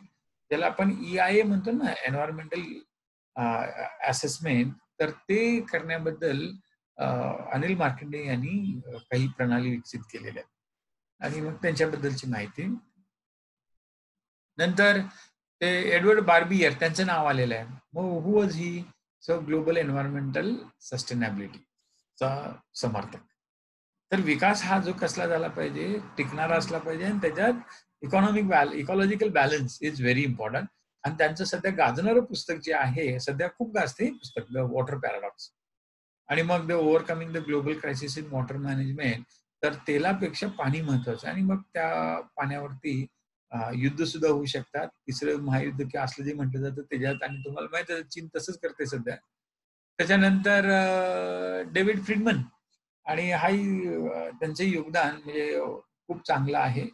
आणि त्यांनी लिहिलेलं पुस्तक जे आहे मायक्रो इकॉनॉमिक्स किंवा anarcho capitalism and the machinery of freedom. आता हे पुस्तक सध्या जसं मगाशी वॉटर पॅराडॉक्स म्हटलं तसं हे पुस्तक सुद्धा महत्वाचं आहे. त्यानंतर पॉल सॅम्युएल्सन याच्यावरती बरेच विचारलेले आहेत. त्यांनी सांगितलेलं आहे, की म्हणजे ज्यावेळेला अमेरिकेमध्ये ही होती ना आर्थिक मंदी, जवळ-जवळ आता 90 वर्षापूर्वी जी जगाला चालली लागली होती. तर त्यावेळेला कसं बाहेर पडायचं याच्याबद्दल जे विविध प्रभाव होते त्यातला हा एक. Economic problems arises because of unlimited wants and scarce means. म्हणजे महात्मा गांधींचं होतं ना, पृथ्वीवर एवढी साधन संपत्ती आहे, की कितीही माणसं असली तर सगळ्या गरजा भागतील. पण त्या माणसाचे हाव मात्र कितीही माणसं कमी असली तर पृथ्वी भागवू शकत नाही. Same thing was propagated by Paul Samuelson. Wants have the tendency to increase in the modern dynamic economic system. आणि सध्या जर बघितलं तुम्ही करोनाच्या काळात अनेकांच्या लक्षात आलं असेल, की माणसाच्या गरजा काही कारण नसताना वाढलेल्या होत्या. आणि ज्या अनावश्यक गोष्टी आहेत, तर त्याला फार महत्त्व दिलं जायचं. आणि गरजा कमी केल्या, की माणसाला खूप समाधान, शांती आणि प्रगती खूप होऊ शकते. आणि नेमकं तेच. तर ते गरजा कमी करायला पाहिजेत. आपोआप आपला विकास होतो. आणि अनेक वेळेला अलीकडच्या काळात म्हणजे सस्टेनेबल डेव्हलपमेंटचं एक ब्रीदवाक्य मानलं जातं ते. बचत म्हणजेच निर्मिती. म्हणजे आपली विजेची बचत केली it's a type of production. मग जेवढी बचत प्रत्येक घटकात आपण करू, ते आपली निर्मितीच असते असं. आणि he suggest means to the problem of unemployment, production, inflation and बऱ्याच गोष्टी डिस्ट्रिब्यूट कसं करायचं ह्याच्याबद्दल त्यांनी सांगितलेलं आहे. त्याच्या इकॉनॉमिक थिअरी जे आहेत पॉल सॅम्युएल्सनच्या त्याच्याबद्दलची माहिती दिलेली आहे. त्यांना ते नोबेल प्राइज 2009 मध्ये मिळालं. 2009 नाही, अगोदरच मिळालेलं आहे.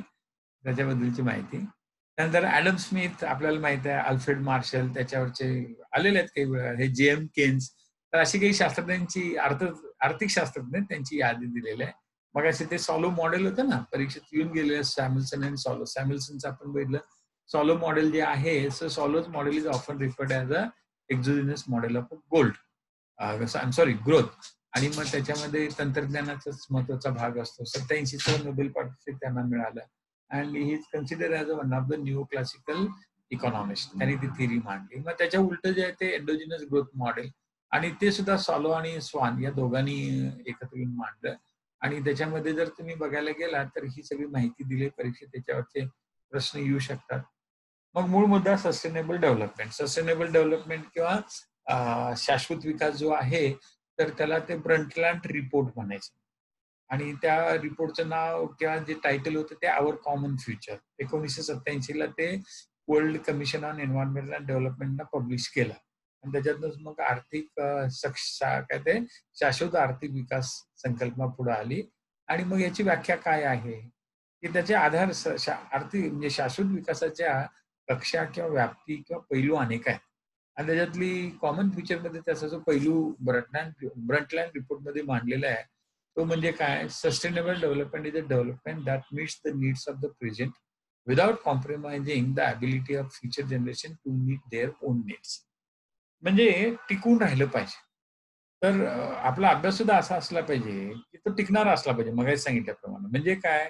आतापर्यंत मी जे पदवीचं किंवा इतर शिक्षण जे घेतलेलं आहे, त्याचा असा वापर करायचा सध्याच्या परीक्षेमध्ये, की जेणेकरून भविष्य काळात मला जे पद पाहिजे ते आपोआप मिळेल. आणि मग अशा पद्धतीनं सगळ्या आर्थिक विकासात किंवा एकंदरीत प्रत्येक प्रणालीत ते येतं. मग त्या सस्टेनेबिलिटीची परत एक सगळ्यात महत्वाचा पाया जो आहे तो काय लिहिलाय? So needs of the present generation using the resources that are available without bothering the future generation. मग थोडक्यात की शाश्वत विकास किंवा चिरंतन विकासाला भविष्यकाळाचा आधार असतो. म्हणजे भविष्यकाळाचा एकंदरीत उद्दिष्ट असतं. भूतकाळाचा आधार असतो आणि वर्तमान काळाचं वास्तव असतं. तर वर्तमान काळात आपण साधन संपत्ती अशी वापरायची आणि त्यासाठी भूतकाळातल्या अनुभवाचा आधार घ्यायचा, की जेणेकरून भविष्य काळात आपली प्रगती होणार. असा तो भाग. आणि सस्टेनेबिलिटीचे 3 पिलर्स आहेत. मगाशी आपण 3 पिलर्स वेगळे बघितले होते आणि इथले 3 पिलर्स हे शाश्वत विकासाचे आहेत. आणि त्यातला 3 ई म्हणायचे त्याला. पहिलं ई म्हणजे इकॉनॉमी, दुसरी ई म्हणजे एन्व्हायर्नमेंट आणि तिसरी ई म्हणजे इक्विटी. इक्विटी म्हणजे काय? विकासात सगळ्यांना भागीदार करून घेतलं पाहिजे. आता आपल्याकडचा जमीन अधिग्रहण कायदा जो आहे त्याच्यात काय केले जात आहे की अगोदर पुनर्वसन, नंतर विकास, त्यानंतर प्रकल्प. त्याच्याच बरोबर प्रत्येकाला त्या विकासामध्ये आणि ज्यांची जमीन असेल तर त्यांना त्याच्यात संधी किंवा मालकी मिळालीच पाहिजे. आणि that is called the equity.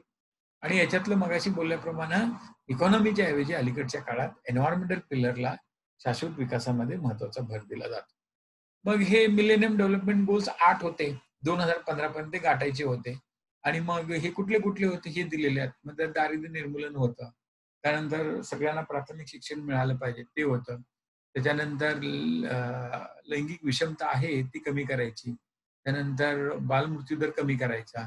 त्याच्यानंतर माता आरोग्य जे आहे एस्पेशली प्रसूती दरम्यानचं, प्रसूतीपूर्व आणि पश्चात काळातलं त्याच्या सुविधा उभी करायच्या. एड्स, मलेरिया आणि ट्युबरक्युलोसिस या रोगांना तोंड द्यायचं व्यवस्थित.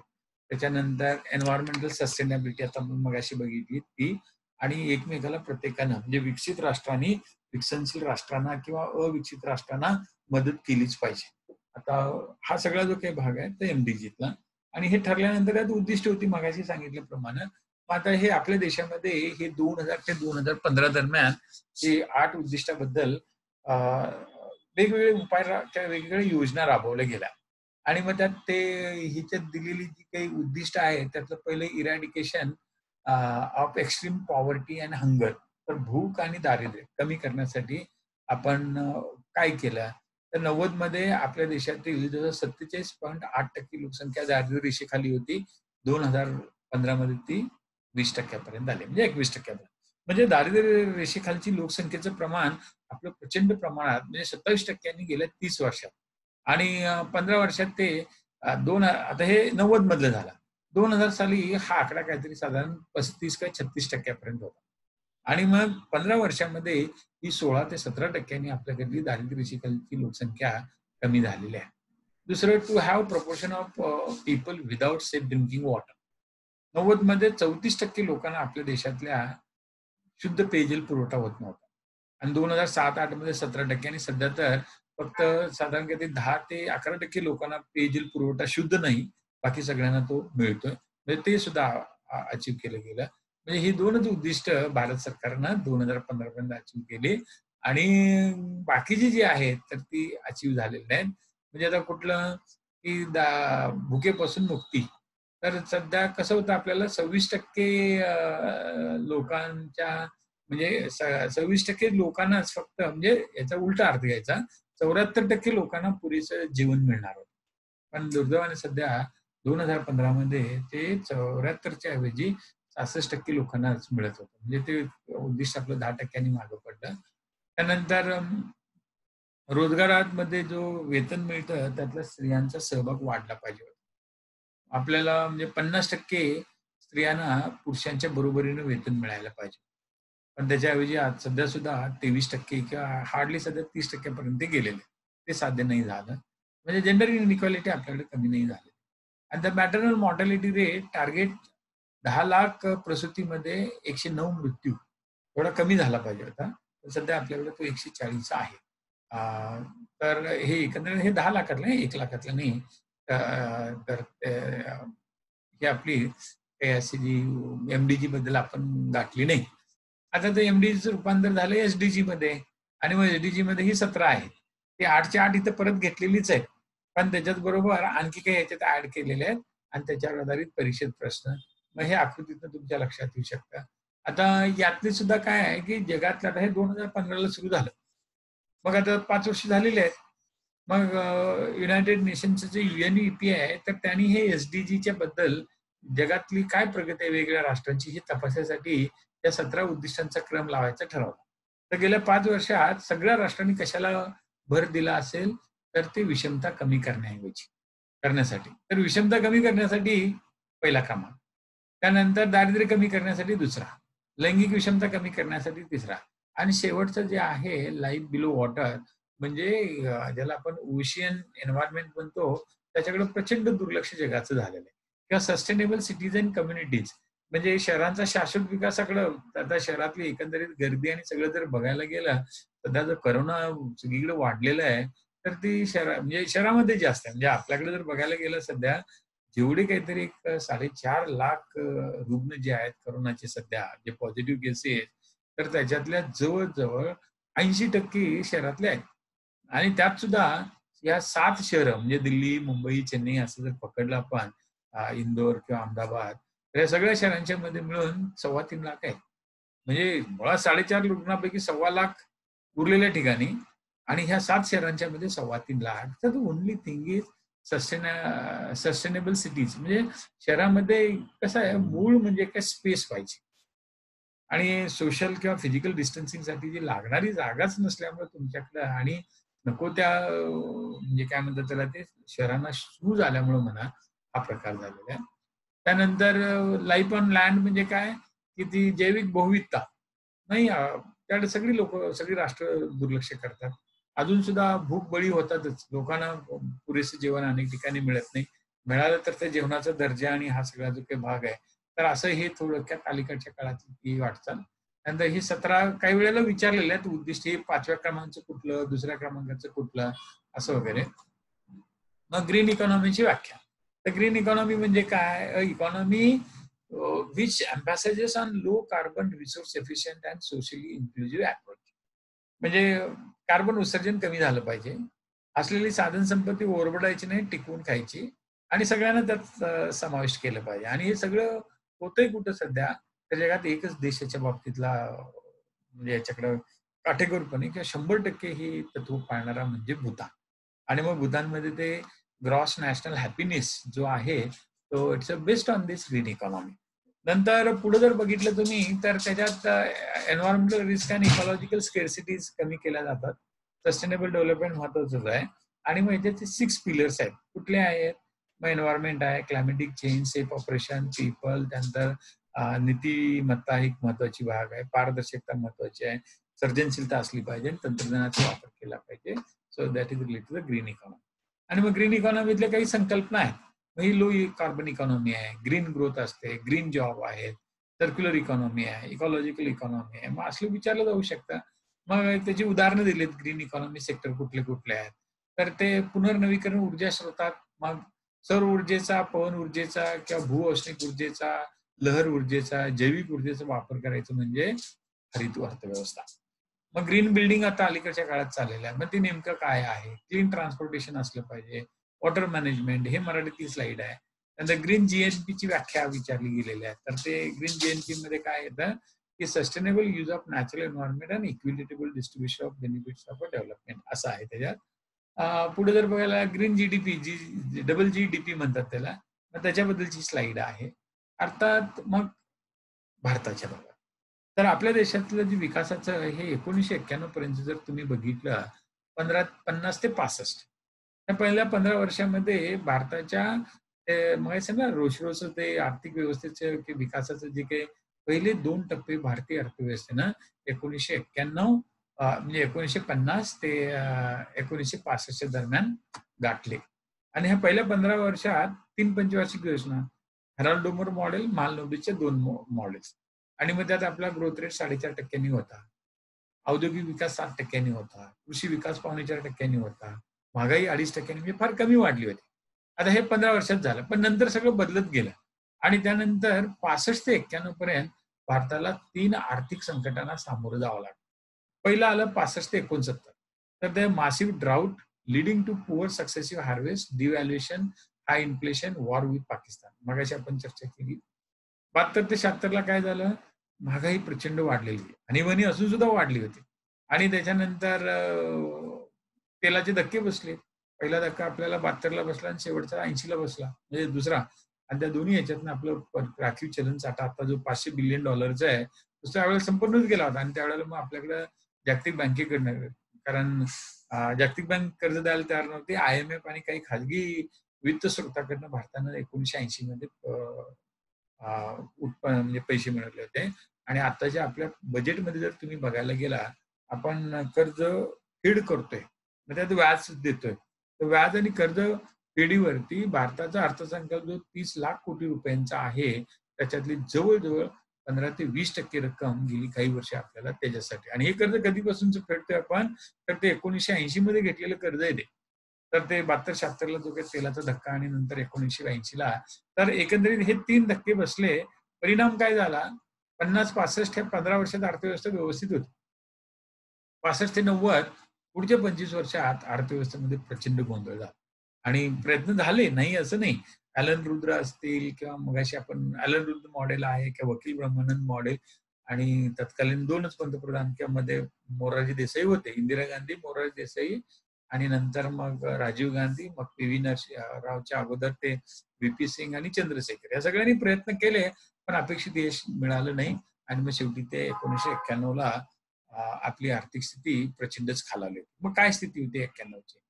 तर 91 ची स्थिती जर तुम्ही बघितला, तर करंट अकाउंट डेफिसिट हा 3% होता.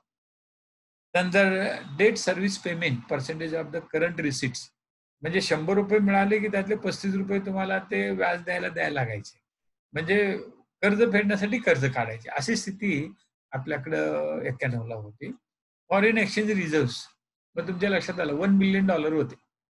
आणि आता तुम्हाला किती आहे? तर नाही $1 बिलियन नव्हतेच. ते फार कमी होते. काय तुम्हाला वाटतं $10 लाख पर्यंत तेवढेच होते. म्हणजे 2.5 महिन्यासाठी काय म्हणता येईल ते आयात करण्यासाठी 2.5 महिन्याची आयात करण्यासाठी लागणारं जे काही पैसे म्हणजे $1 बिलियन तेवढ्यापर्यंतची आपली क्षमता होती. त्यानंतर शॉर्ट टर्म डेट म्हणजे कमी मुदतीचं जे कर्ज जे 1.5 वर्षाचं असतं, तर ते आपल्या फॉरेक्स रिझर्व्हच्या 147 म्हणजे फॉरेक्स रिझर्व्ह कमी आणि अ, कमी मुदतीचं म्हणजे ते 1.5 वर्षाच्या आत काही ठिकाणी त्यात 3 महिन्याचं असतं, 6 महिन्याचं असतं, ते ठरलेले असतात आणि त्या ह्याच्यात आपलं ते 1.5 पटीनं म्हणजे राखीव चलनसाठा कमी, पण कर्ज जास्त. आता तसं नाही. आता भारताचं एक्सटर्नल डेट जे आहे it is hardly say round about काहीतरी 300 $350 अब्ज आहे आणि आपला राखीव चलनसाठा $500 अब्ज पेक्षा मनात जर आणलं भारतानं, तर आज आपण एका दिवसात जगातल्या सगळ्या राष्ट्रांचं किंवा ज्यांची आपली देणी आहेत ती पूर्ण करू शकतो. अशी स्थिती सध्या आहे. तसलं काही नव्हतं ते 91 मध्ये. त्यानंतर महागाई बघा 17%. मगाशी आपण बघितलं 50 ते 65 दरम्यान आपली महागाई किती टक्के होती? 2.5% होती इथं बघा. हां. आणि नंतर 91 ला ती महागाई कितीपर्यंत गेली? ती 17%. जीडीपी ग्रोथ रेट आता कोरोनाच्या काळात ते जाणार आहे, खाली जाणार आहे, मायनसमध्ये सुद्धा जाणार आहे. कारण काही लोक म्हणतात भारताच्या अर्थव्यवस्थेचा किंवा जीडीपीचा विकास ऋण दराने होणार. कदाचित तो होणार सुद्धा नाही, पण ते जीडीपी ग्रोथ रेट 91-92 मध्ये 0.4%, अर्धा टक्के सुद्धा नव्हतं. आणि economic situation, possibility of default on short term loans and downgrading the India's credit rating. So fiscal आणि इकॉनॉमिक क्रायसिस 91 ला आलं. आणि मग याच्यात परत त्यात थोडी माहिती दिलेली आहे. तर ह्या सगळ्या ह्याच्यातून जर तुम्ही बघायला गेला, तर मग आपल्याला हे एल-पी-जी घ्यावं लागलं.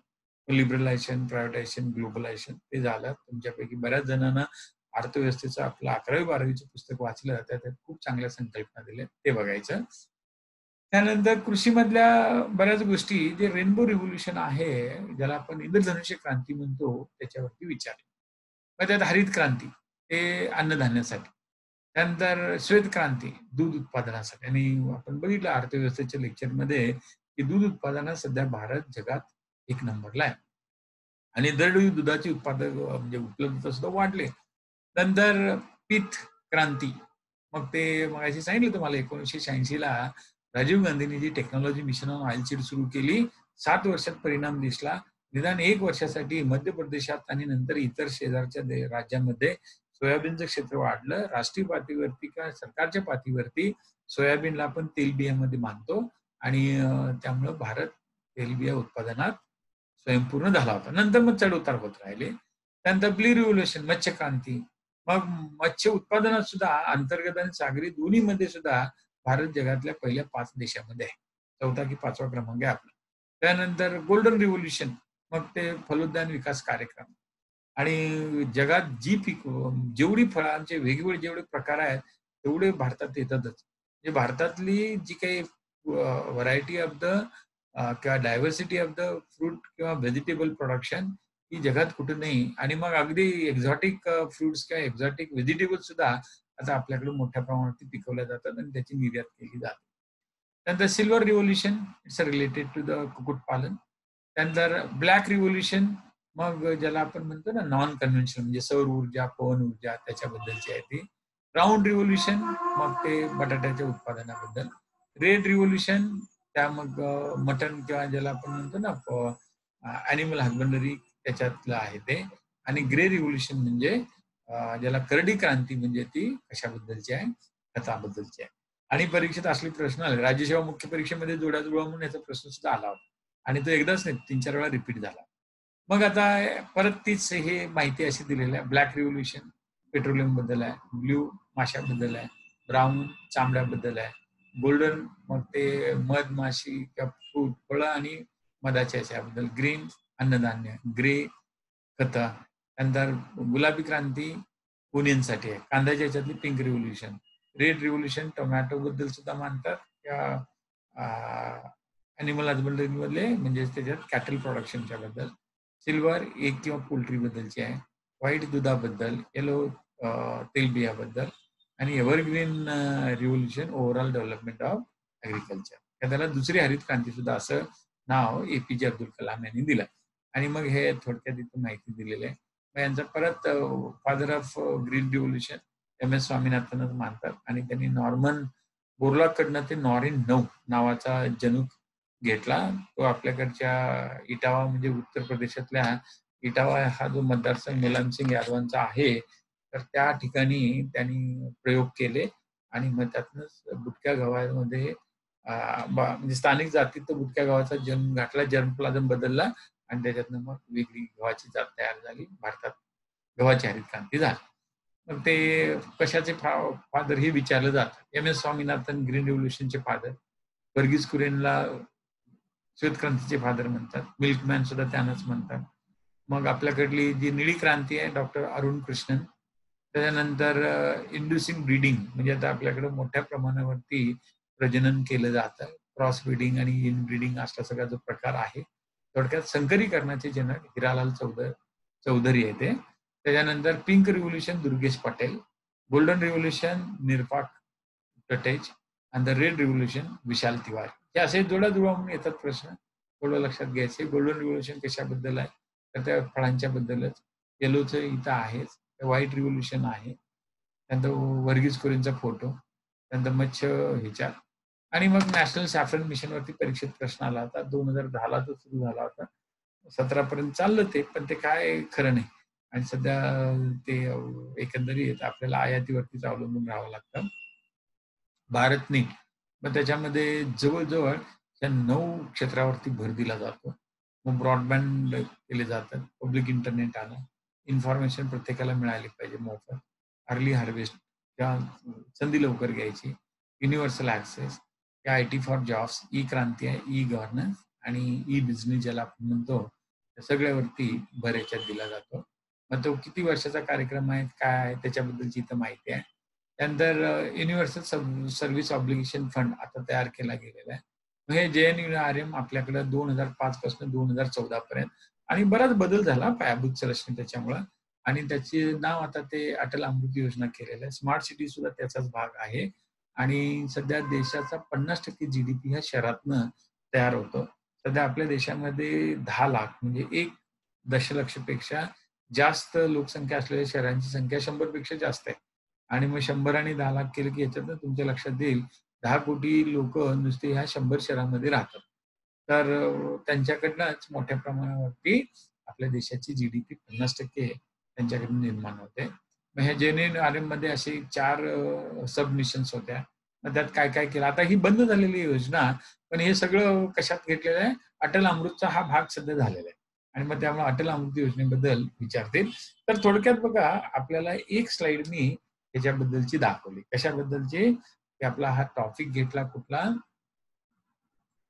परत जातो त्या टॉपिकला मी, आणि तुमच्या लक्षात येईल की परीक्षेतल्या शेअर करतो परत ती स्लाइड आपल्यासाठी.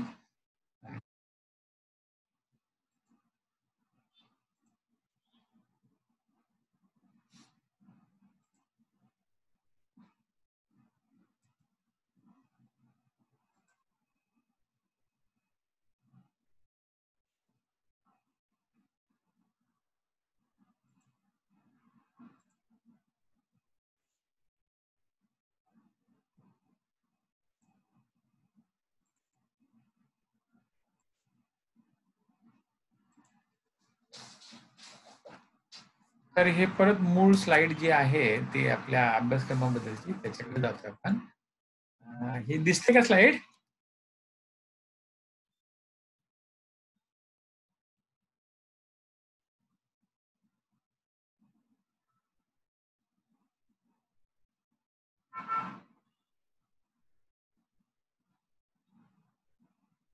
तर हे मगाशी आपण हे असे 25 वर प्रश्न शाश्वत विकासावरती आलेले आहेत. आणि मग त्याची उत्तरं आणि हे सगळं आपल्याला पाठवतो आम्ही आणि याच्यातले 10 मुद्दे आणि त्याचा तयारी करताना कसा महत्वाचा भाग आहे तो आपण बघितला. आता त्याच्यानंतरचा दुसरा टॉपिक जो आहे तो दारिद्र्याबद्दलचा. मग दारिद्र्याबद्दलचं पहिल्यांदा दारिद्र्याचे प्रकार, मग निरपेक्ष दारिद्र्य, सापेक्ष दारिद्र्यावरती प्रश्न आहेत. मग दारिद्र्य रेषेची संकल्पना, मग कॅलरी बद्दलची योजना आयोगानं आणली आणि त्याला लकडावाला मॉडेल असं सुद्धा म्हणतात. दरमहा दरडोई खर्च करण्याची क्षमता, मग ते आपल्याकडचे रंगराजन आयोग किंवा त्याच्या अगोदर तेंडुलकर आयोग किंवा त्याच्या अगोदर मिनास किंवा मॉन्टेक्सू अहलुवालिया आपल्या योजना आयोगाची उपाध्यक्ष अगोदरचे जे होते ते. त्यानंतर अलीकडच्या काळामध्ये पॉवर्टी लाईन बास्केट, दारिद्र्य रेषा टोपली, त्याच्यावरती प्रश्न आलाय. मग ती नेमकी काय असते? मग दारिद्र्याचे निर्देशांक वेगवेगळे आहेत. मग त्याच्यामध्ये मल्टी डायमेन्शनल किंवा बहुआयामी दारिद्र्य निर्देशांक आहे. त्यानंतर ह्युमन पॉवर्टी निर्देशांक जो UNDP-नच म्हणजे मानवी विकास अहवाल आणि HPI हे दोन्ही HDI आणि HPI हे यांनीच आणलेले आहेत, UNDP-ने आणलेत. मग ते काय आहे? त्यानंतर दारिद्र्य तफावत गुणोत्तर किंवा हेड काउंट रेशो म्हणतात त्याला आणि पॉवर्टी गॅप रेशो हे काय आहे त्याच्यावरती, किंवा डिप्रायव्हेशन इंडेक्स त्याच्यावरती प्रश्न आलाय. शहरी लोकसंख्या आणि दारिद्र्यरेषेखाली असलेल्या लोकसंख्या यांचा सहगुणक जो आहे त्याच्यावरती येऊन गेलेला आहे. तर हे सगळे संकल्पना आहेत, हे नेमका अभ्यास करायचा याचा. त्यानंतर याच्यासाठी नेमलेल्या जवळ 9 समित्या. आता हे 9 जणांची नावं आहेत, पण सगळ्या समित्या, आता विजय केळकर समिती काही त्याच्यावरती नव्हती, किंवा डी सुब्बाराव तर आपल्या रिझर्व्ह बँकेचे गव्हर्नर होते. आता हे किंवा आशिष सेनगुप्ता ही अशी काही समिती दारिद्र्य रेषेवरती नव्हती. मग उरलेली जी आहे तर त्या 6 समित्या ज्या आहेत त्याच्यात रंगराजन एक पाहिजे होती, पण परीक्षेत आले नाही म्हणून ते विचारलं नाही इथं. SD तेंडुलकर, लकडावाला, दांडेकर, गौरव दत्त, जागतिक बँक, PDO असं. मग या सगळ्यांनी दारिद्र्य रेषेची रेषा कशी ठरवली, निकष काय वापरले, मग ती किती लोकसंख्या आहे सांगितलं, असलं वगैरे विचारलं गेलेलं आहे. व्हॉट इज द इटिओलॉजी, दारिद्र्य निर्मूलनाचे कारणीभूत घटक, मग दारिद्र्य निर्मूलनाचे उपाय जे आहेत त्याच्यावरती, मग त्यात किंमत आणि भाववाढ, आणि कारण दारिद्र्याला कारणीभूत सगळ्यात महत्वाचा घटक म्हणजे महागाई. मग त्या महागाईबद्दल वेगळे प्रश्न आलेले आहेत. मग त्यात महागाई वाढीला पुरवठाजन्य घटक कुठले कारणीभूत, मग ती निर्यात वाढ, वस्तू साठा, दुष्काळ, मग किंमत वाढीला मागणीजन्य घटक कुठली, तर पतनिर्मितीतली वाढ, त्याच्यानंतर आर्थिक प्रगतीसाठी वित्त उभे करायचे म्हणजेच भाव वाढले जर असेल तर त्यावेळेला काय करायला पाहिजे त्याच्याबद्दल, घाऊक किंमत निर्देशांकात काय केलं जातं. तर असे परत हे 10 मुद्दे. आर्थिक विकासाच्या बाबतीत आपण बघितलं की सस्टेनेबल डेव्हलपमेंट 10 मुद्दे, इथं सुद्धा 10 मुद्दे. मग आता जसं मगाशी जी स्लाइड दाखवली तशी दारिद्र्यावरती सुद्धा आहेत, ती पाठवून देईल तुम्हाला मी. आणि मग दारिद्र्यावरती गेल्या 7 परीक्षांमध्ये आलेल्या प्रश्नांची संख्या जर तुम्ही बघायला गेला तर ती 19 पर्यंत आहे. मग आता ते 25 हे 19 जर विचार केला तर जवळजवळ 45 प्रश्न 110 पैकी त्या 2 टॉपिक वरती आले. मग आता सर्वसमावेशक विकास काय भानगड आहे नेमकी? तर ते सर्वसमावेशकता 12व्या पंचवार्षिक योजनेमध्ये संकल्पना मांडली. मग त्या सर्वसमावेशक 12व्या पंचवार्षिक योजनेत कशावरती भर दिला? दारिद्र्य निर्मूलन करायचं, मग सगळ्यांना विकासात सारखी संधी मिळणार. त्यानंतर समाजातल्या विविध गटात समानता आणली पाहिजे. त्यानंतर नुसतं गटात नाही तर प्रदेशात सुद्धा हरित क्रांतीमुळे काय झालं, विकासाची बेटं तयार झाली आणि त्याच्याऐवजी सगळीकडे सारखा विकास झाला पाहिजे. मग क्षेत्रीय समतोल, मग हे स्थलांतर उत्तर दक्षिण भारतातनं मुंबईत होणार नाही जर क्षेत्रीय समतोल आला तर. आणि उत्पन्नाची विषमता सुद्धा आहे. म्हणजे आता स्त्री पुरुषांच्या मध्ये सुद्धा स्त्रियांना कमी आणि पुरुषांना जास्त आहे, किंवा काही जण IT क्षेत्रातले असेल, अनेक वेळेला गरज नसताना त्या IT वाल्यांना पगार ज्यादा दिला जातो. आणि अनेक वेळेला those who are deserving they are neglected. मग हा जो काही उत्पन्नाच्या विषमतेतला जो तफावत आहे मग त्याच्यावरती. त्यानंतर 11व्या पंचवार्षिक योजनेमध्ये हे पहिल्यांदा आलं. मग त्यावेळेला 11व्या पंचवार्षिक योजनेत सर्वसमावेशकता म्हणजे काय, तर चांगली पायाभूत सुविधा पाहिजे. म्हणजे काय, सार्वजनिक वाहतुकीची सेवा. मग आता अगदी 5 रुपयात तुम्ही बसला तर त्या शहरात कुठेही तुम्हाला जाता आलं पाहिजे. बस आणि रेल्वे यांची कनेक्टिव्हिटी असली पाहिजे. म्हणजे बसचं तिकीट रेल्वेत चाललं पाहिजे, रेल्वेचं बसमध्ये चाललं पाहिजे. मग त्यातनं ईज ऑफ ट्रान्सपोर्टेशन वाढू शकते.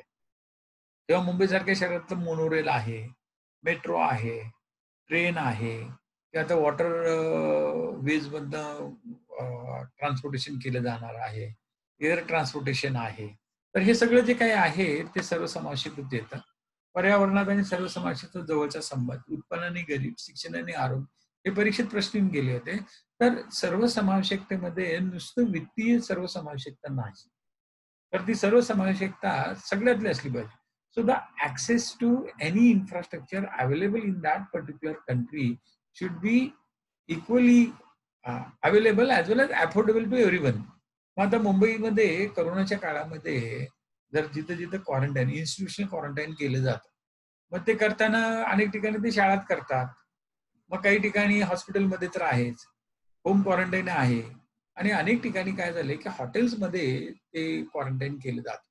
दिल्लीमध्ये तर सरकारी हॉटेल्स किंवा अगदी टाटाची हॉटेल्स ताब्यात घेऊन तिथं क्वारंटाईन केलं जातं आणि तिथं मग तुम्हाला दिवसाला एक 15,000-16,000 खर्च येतो. सरकारच्या ह्याच्यात ते फुकट असतात, पण सुविधा नसतात आणि त्यामुळे मग काय झालं, ही क्वारंटाईनमधली ही तफावत. म्हणजे तुम्ही हॉस्पिटलमध्ये क्वारंटाईन होणं, इन्स्टिट्यूशनल क्वारंटाईन म्हणून एखाद्या शाळेमध्ये किंवा सार्वजनिक इमारतीमध्ये किंवा आता आपल्याकडं रेसकोर्सला मुंबईमध्ये डोम थिएटर जे आहे, तिथं क्वारंटाईन केलं जातं. तर अशा ठिकाणी मिळणं किंवा BKCमध्ये केलं गेलेलं आहे. तर अशा ह्या सगळ्या ठिकाणी जी उपलब्धता आहे सोयींची, मग त्या हॉटेलमध्ये 5 स्टार हॉटेलमध्ये केलं गेलेलं क्वारंटाईन आणि अशा शाळांच्यामध्ये झालेलं क्वारंटाईन सारखंच पाहिजे. आणि मग त्यावेळेला ती सर्वसमावेशकता म्हणायची. आपल्याकडे दुर्दैवाने ते तसं होत नाही. आणि मग सर्वसमावेशक वृद्धी प्रक्रियेमध्ये शासनाच्या योगदानाचे निदर्शक कुठले-कुठले आहेत? मग ते कशावरनं? तर महसूल स्थूल देशांतर्गत उत्पादन प्रमाण. म्हणजे काय? की आता आपली जी-डी-पी $3 ट्रिलियन आहे. मग त्या $3 ट्रिलियन मध्ये की आता बजेट जर तुम्ही बघितलं, आपलं बजेट आहे कितीचं? 30 लाख कोटी रुपयाचं देशाचं. मग त्यातला कराचा वाटा किती असणार आहे? साधारण 22 लाख कोटी रुपयांचा मानला गेला. मग आता 30 लाख कोटी आणि 22 लाख कोटी यांचं जे गुणोत्तर काढायचं आहे, तर that will tell us about सर्वसमावेशक वृद्धी प्रक्रियेमध्ये शासनाचं काय योगदान आहे ते. त्यानंतर सार्वजनिक गुंतवणूक आणि स्थूल देशांतर्गत गुंतवणूक म्हणजे जे पैसे आहेत तर ते सार्वजनिक क्षेत्रात किती गुंतवले जातात त्याच्याबद्दल. मग सर्वसमावेशकच्या योजना आहेत. मग त्यातली DBT UPA 1 मध्ये सुरू झालेली. त्यानंतर जनधन योजना, त्यानंतर संपत्ती विवरण योजना, त्यानंतर निश्चलीकरण सुद्धा एक सर्वसमावेशक योजनेचाच भाग मानला गेला. आणि पारंपरिक बँकांमध्ये इस्लामिक विंडो स्थापन करायचे. कारण इस्लाम धर्मात बँकांच्या बद्दल नकारात्मक भूमिका असल्यामुळं एकंदरीत सर्वसमावेशनामध्ये या गोष्टींचा समावेश होतो. त्यानंतर शिक्षण असेल, आरोग्य असेल, त्याच्यात सुद्धा समान संधी मिळाली पाहिजे. तर सर्वसमावेशकतेबद्दलचे असे हे 5 टॉपिक आहेत आणि त्याच्यावरती आलेले जर प्रश्न तुम्ही बघितला, तर एक 9 प्रश्न येऊन गेलेले आहेत आणि मग त्याच्याबद्दलचा अभ्यास करायचा. त्यानंतर डेमोग्राफी, लोकसंख्याशास्त्र. आता भूगोलमध्ये हे येतच. अर्थशास्त्रात तरी आहेच आणि मग ह्या लोकसंख्याशास्त्रामध्ये 3 महत्त्वाच्या मुद्द्यावरती प्रश्न विचारलेत. मग ते माल्थसनी मांडलेलं थॉमस माल्थसनी मांडलेलं लोकसंख्या चक्र. मग पहिला टप्पा, दुसरा, तिसरा, चौथा, 5वा हा आहे. आणि मग त्यात लोकसंख्या स्फोटाचा टप्पा कुठला? त्यानंतर लोकसंख्या लाभांश. डॉक्टर रघुनाथ माशेलकरनी याच्यावरती फार भर दिला आणि त्याच्यातनं आपल्याकडे एकंदरीत वाढत्या लोकसंख्येकडे बघण्याचा दृष्टिकोनच बदलून गेला. आणि ह्या लोकसंख्या लाभांशाचा प्रत्येक देशाला नाही म्हणायला गेला तर एक 60 वर्षापर्यंत 4 ते 5 पिढ्यांचा फायदा होतो. तर चीनमध्ये हे डेमोग्राफिक डिव्हिडंडचा फायदा चीनमध्ये सुरू झाला 1980 ला. आणि आता 50 किंवा 60 वर्ष जर झाली तर 2000 किंवा 2030. तर जास्तीत जास्त अजून एक 10 वर्ष चीनला त्याचा फायदा होणार आणि मग परत नाही होणार. मग आता असा फायदा अमेरिकेला किंवा युरोपमध्ये 1950 पासून झाला. मग 50 ते 60 झालं तर 2000 आणि 2010 पर्यंतच. आणि आता आपण बघतोय की युरोप किंवा अमेरिकेतल्या अर्थव्यवस्थांना भारत किंवा चीन यांनी मागे टाकलेलं आहे. टाकायला सुरुवात झालेली आहे. आणि ते कशामुळे डेमोग्राफिक डिव्हिडंड.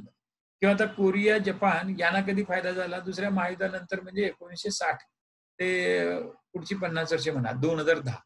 मग अजून एक त्यांच्याकडे की 5-10 वर्ष किंवा 10 वर्षापर्यंत त्याचा फायदा होणार. पण भारताचा डेमोग्राफिक डिव्हिडंड जे सुरू झालाय ते 2010 ला. आणि त्यामुळे आपल्याला पुढची 50 वर्ष ही जगाची आर्थिक व्यवस्थेची सुपर पॉवर होण्यासाठी चीनपेक्षा किंवा चीनला मागे टाकून पुढे जाण्यासाठी हा लोकसंख्येची लाभांश आपल्याला मिळू शकतो. आता हा सेन्सस टाउन एक संकल्पना आहे. 1971च्या जनगणनेमध्ये काय झालं, ज्या शहरांची लोकसंख्या म्हणजे भागाची लोकसंख्या 10,000 पेक्षा जास्त आहे. दर चौरस किलोमीटरला 400 पेक्षा जास्त लोकसंख्या घनता आहे. आणि त्या परिसरातलं जे उत्पन्न आहे, त्यात 75% वाटा बिगर कृषी स्रोताचा असेल, त्याला सेन्सस टाउन म्हणायचं. आणि भारतात सगळ्यात जास्त सेन्सस टाउन्स आहेत. सॉरी 2 नंबरला जास्त आहेत ती उत्तर प्रदेशात. आणि मग त्यावरती सुद्धा प्रश्न आलेले आहेत. लिंग असमानता निर्देशांक, सकल प्रजनन पुनरुत्पादन दर, जे टोटल फर्टिलिटी रेट ज्याला आपण म्हणतात ते, किंवा जेंडर इनइक्वालिटी रेशिओ. आणि मग याच्यावरती प्रश्न आलेत, मग त्यांच्या व्याख्या वगैरे विचारल्यात. त्यानंतर लोकसंख्या धोरण. भारताचं पहिलं लोकसंख्या धोरण इंदिरा गांधींनी 1976ला आणलं. पण जगात पहिल्यांदा कुटुंब कल्याणाचा कार्यक्रम 1952ला भारतातच पंडित नेहरूंनी सुरू केला. तर 52चा कुटुंब नियोजन कार्यक्रम, नंतर ते सगळ्या लोकांना विकासात आलं पाहिजे म्हणून 20 कलमी कार्यक्रम इंदिरा गांधींनी पहिल्यांदा 75 आणला आणीबाणीच्या काळात. नंतर ते 85-86 मध्ये राजीव गांधींनी त्यात सुधारणा केली आणि नंतर मग पी. व्ही. नरसिंहच्या काळात त्याच्यात सुधारणा झाली. नंतर भारताचं नंतरचं जे दुसरं लोकसंख्या धोरण हे मांडलं अटल बिहारी वाजपेयीच्या सरकारने 2000 साली. आणि सध्या तेच धोरण महत्वाचं आहे, राष्ट्रीय लोकसंख्या धोरण. आणि त्यात ठरलं की 2045 पर्यंत भारतात जेवढी जन्मतील तेवढीच मरतील, लोकसंख्या वाढीचा दर 0 असेल, म्हणजे लोकसंख्या स्थिर राहील. आणि मग याच्याबद्दलचे वेगवेगळे मुद्दे, वेगवेगळ्या माहिती, त्याच्यावरचे प्रश्न. आपली आतापर्यंतची 3 आरोग्य धोरणं झाली. पहिलं आरोग्य धोरण इंदिरा गांधींनी 1983ला, दुसरं आरोग्य धोरण अटल बिहारी वाजपेयींनी 2001ला, आणि आता अगदी अलीकडे 2017चं आरोग्य धोरण मोदी सरकारचं. त्यानंतर लोकसंख्येचे संख्यात्मक आणि गुणात्मक वैशिष्ट्य. मग हे असे 3 मुद्दे जे आहेत, त्या 3 मुद्द्यावरती आधारित परत तुम्ही म्हणजे 3 म्हणजे हा लोकसंख्या शास्त्र हा उपघटक म्हणायचा. त्या उपघटकातले हे मुद्दे, आणि या मुद्द्यांच्या ह्याच्यात जर बघायला 5 आणि 7 12 आणि 7 22. मग या 22 बद्दल माहिती एक 3-3, 4-4 वाक्यात काढली, की आपल्याला लोकसंख्येवरती येणारा प्रश्न सगळ्यांची उत्तरं काढता येतात. आणि असे किती प्रश्न येऊन गेले, तर इथं जर बघायला गेला तर जवळ-जवळ त्याच्यावरती 19 प्रश्न विचारले गेलेले आहेत आतापर्यंत. आणि शेवटचा अर्थव्यवस्थेतला टॉपिक जो आहे सामाजिक क्षेत्रातला पुढाकार. मग आता ही भानगड काय आहे, तर सोशल सिक्युरिटी प्रोग्राम. साधारण बघा, औद्योगिक क्रांती झाल्यानंतर जी विषमता वाढायला लागली आणि कामगारांचं जे हाल व्हायला लागलं, ते टाळण्यासाठी कामगारांची जबाबदारी सरकारने घेतली पाहिजे, असा विचार प्रवाह युरोपमध्ये आला आणि जर्मनीमध्ये पहिल्यांदा सोशल सिक्युरिटी प्रोग्राम सुरू झाला. जर्मनीतनं नंतर ते इंग्लंडमध्ये, मग अमेरिका, मग युरोपमधले इतर राष्ट्र, अगदी जपान, चीन आणि रशिया, तर ते सगळं सुरक्षेवरतीच, सामाजिक सुरक्षेवरतीच तिथल्या क्रांत्या झालेल्या आहेत. म्हणजे पीपल्स रिव्होल्युशन जी चीनची असेल, बोल्शेविक रिव्होल्युशन रशियाची, त्याचा आधारच सोशल सिक्युरिटीचा होता. आणि आपल्या देशामध्ये मुळात संपत्ती कमी असल्यामुळं, म्हणजेच भांडवल आणि उत्पन्न कमी असल्यामुळं ते सामाजिक सुरक्षा इतर राष्ट्रात जशी दिली जाते तशी नाही आहे. पण आम आदमी विमा योजना किंवा राष्ट्रीय स्वास्थ्य विमा योजना, राष्ट्रीय सामाजिक सहाय्यक कार्यक्रम जे आहेत, हे सामाजिक सुरक्षेबद्दलचे आहेत. आणि आपल्याकडं मग उपेक्षित घटकांचा विकास करण्यासाठी, विशेषतः शेतकऱ्यांच्यासाठी वेगवेगळे जमीन सुधारणा कायदे झाले. मग हे 5 प्रकार दिले त्याच्यात. महिला बाल कल्याणाच्या 7 योजना परीक्षेत येऊन गेलेल्या आहेत. अल्पसंख्याक समुदाय विकासाबद्दल. आणि ह्या याच्यातनं तुमच्या लक्षात येईल, की ह्या सामाजिक सुरक्षा किंवा सामाजिक क्षेत्राचा पुढाकार याच्यावरती 12 प्रश्न. आता अभ्यासक्रमात नमूद नाही, पण त्याच्याबद्दलचे प्रश्न आले ते भारतीय अर्थव्यवस्थेवरचे. मग उद्योगाबद्दल 3 घटक, सेज, सुती कापड आणि वालचंद ऊद, याच्यावरती 4 प्रश्न येऊन गेले. म्हणजे 7 वर्षात उद्योगावरती फक्त 4च प्रश्न, आणि ते सुद्धा असे आलेत चालू घडामोडीशी जास्त संबंधित. बँकांच्या वरती किती प्रश्न आलेले आहेत, तर ते 3 येऊन गेले. आर्थिक सुधारणावरती 1 प्रश्न येऊन गेलाय. सार्वजनिक वित्तावरती 1 प्रश्न येऊन गेलाय. याचा अर्थ काय? तर अभ्यासक्रमात जो घटक दिलाय त्या घटकाशी संबंधितच प्रश्न विचारण्यावरती कल राहिलेला आहे. त्यामुळे अर्थव्यवस्थेची हे जे काही ओरिएंटेशन जे तुम्हाला सांगितलं मी, तर त्याचा अर्थच असा, की आपल्याला अर्थव्यवस्थेचा अभ्यास करायचा झाला, तर एकंदरीत नेहमीची स्टाईल. संकल्पना अर्थव्यवस्थेतल्या आता इथं तुम्हाला दाखवल्या मी. तशा सगळ्या संकल्पना बघायच्या. आता इथं जर तुम्ही बघायला गेला, या एकूण 6 घटकामध्ये 5 घटक मूळ आणि अर्थव्यवस्थेतलं भारतीय अर्थव्यवस्था याच्यात चालू घडामोडी घेतल्या नाहीत. चालू घडामोडी घेतल्या तर आणखी आर्थिक चालू घडामोडीमध्ये एक 15-20 प्रश्न येतील. मग असं हे सगळं जर तुम्ही बघायला गेला तर एक 100भर मुद्दे होतात. आणि प्रत्येक मुद्द्याबद्दल जर समजा 5-5 वाक्य येतात, मग एखादा सूत्र असेल, एखादी योजना असेल, असं वगैरे एकत्र जर केलं, तर आपल्या परीक्षेमध्ये जे काही 15भर प्रश्न अर्थव्यवस्थेमध्ये येतील. आता अर्थात त्याचं नाव नुसतं अर्थव्यवस्था नाही, मूळ टॉपिकचं नावच त्यांनी सामाजिक आणि आर्थिक विकास दिलेला आहे. आणि त्यामुळं आपल्याला परीक्षेची तयारी करताना आता जी आपण चर्चा केली, तर त्याच्यावरती भर द्यावा. तर मुळात बघा आजचा ह्या आपल्या ह्याच्यामध्ये ह्या आर्थिक विकासाबद्दल, सामाजिक आणि आर्थिक विकासाबद्दल आपण थोडक्यात चर्चा केली.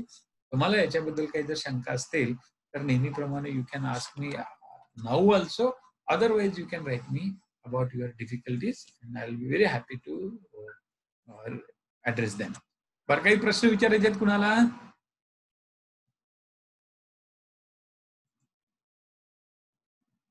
बरं. सो आता आपण इथं थांबूया आणि नेहमीप्रमाणे उद्याचं लेक्चर. आता बघा आपण आजच्या ह्याच्यानुसार पहिल्यांदा आपण इतिहास, नंतर भूगोल, नंतर राज्यशास्त्र आणि आज अर्थव्यवस्था असे 4 महत्वाचे घटक घेतले आणि आता उरलेले 2 घटक. मग आता 5वा घटक म्हणजे उद्या शनिवार आहे. तर उद्या आपण एन्व्हायरमेंटचा जो घटक आहे त्याच्यावरती चर्चा करूया आणि सोमवारी ज्या मुलांना, कारण 100 पैकी जवळ-जवळ आपण बघितले की 20, 22 किंवा 25 प्रश्न विचारले गेलेले आहेत. ते कशावरती? तर सामान्य विज्ञानावरती. तर त्याची चर्चा आपण सोमवारी करूया. तर उद्या परत आपण भेटूया 11 वाजता. So thank you very much and stay safe.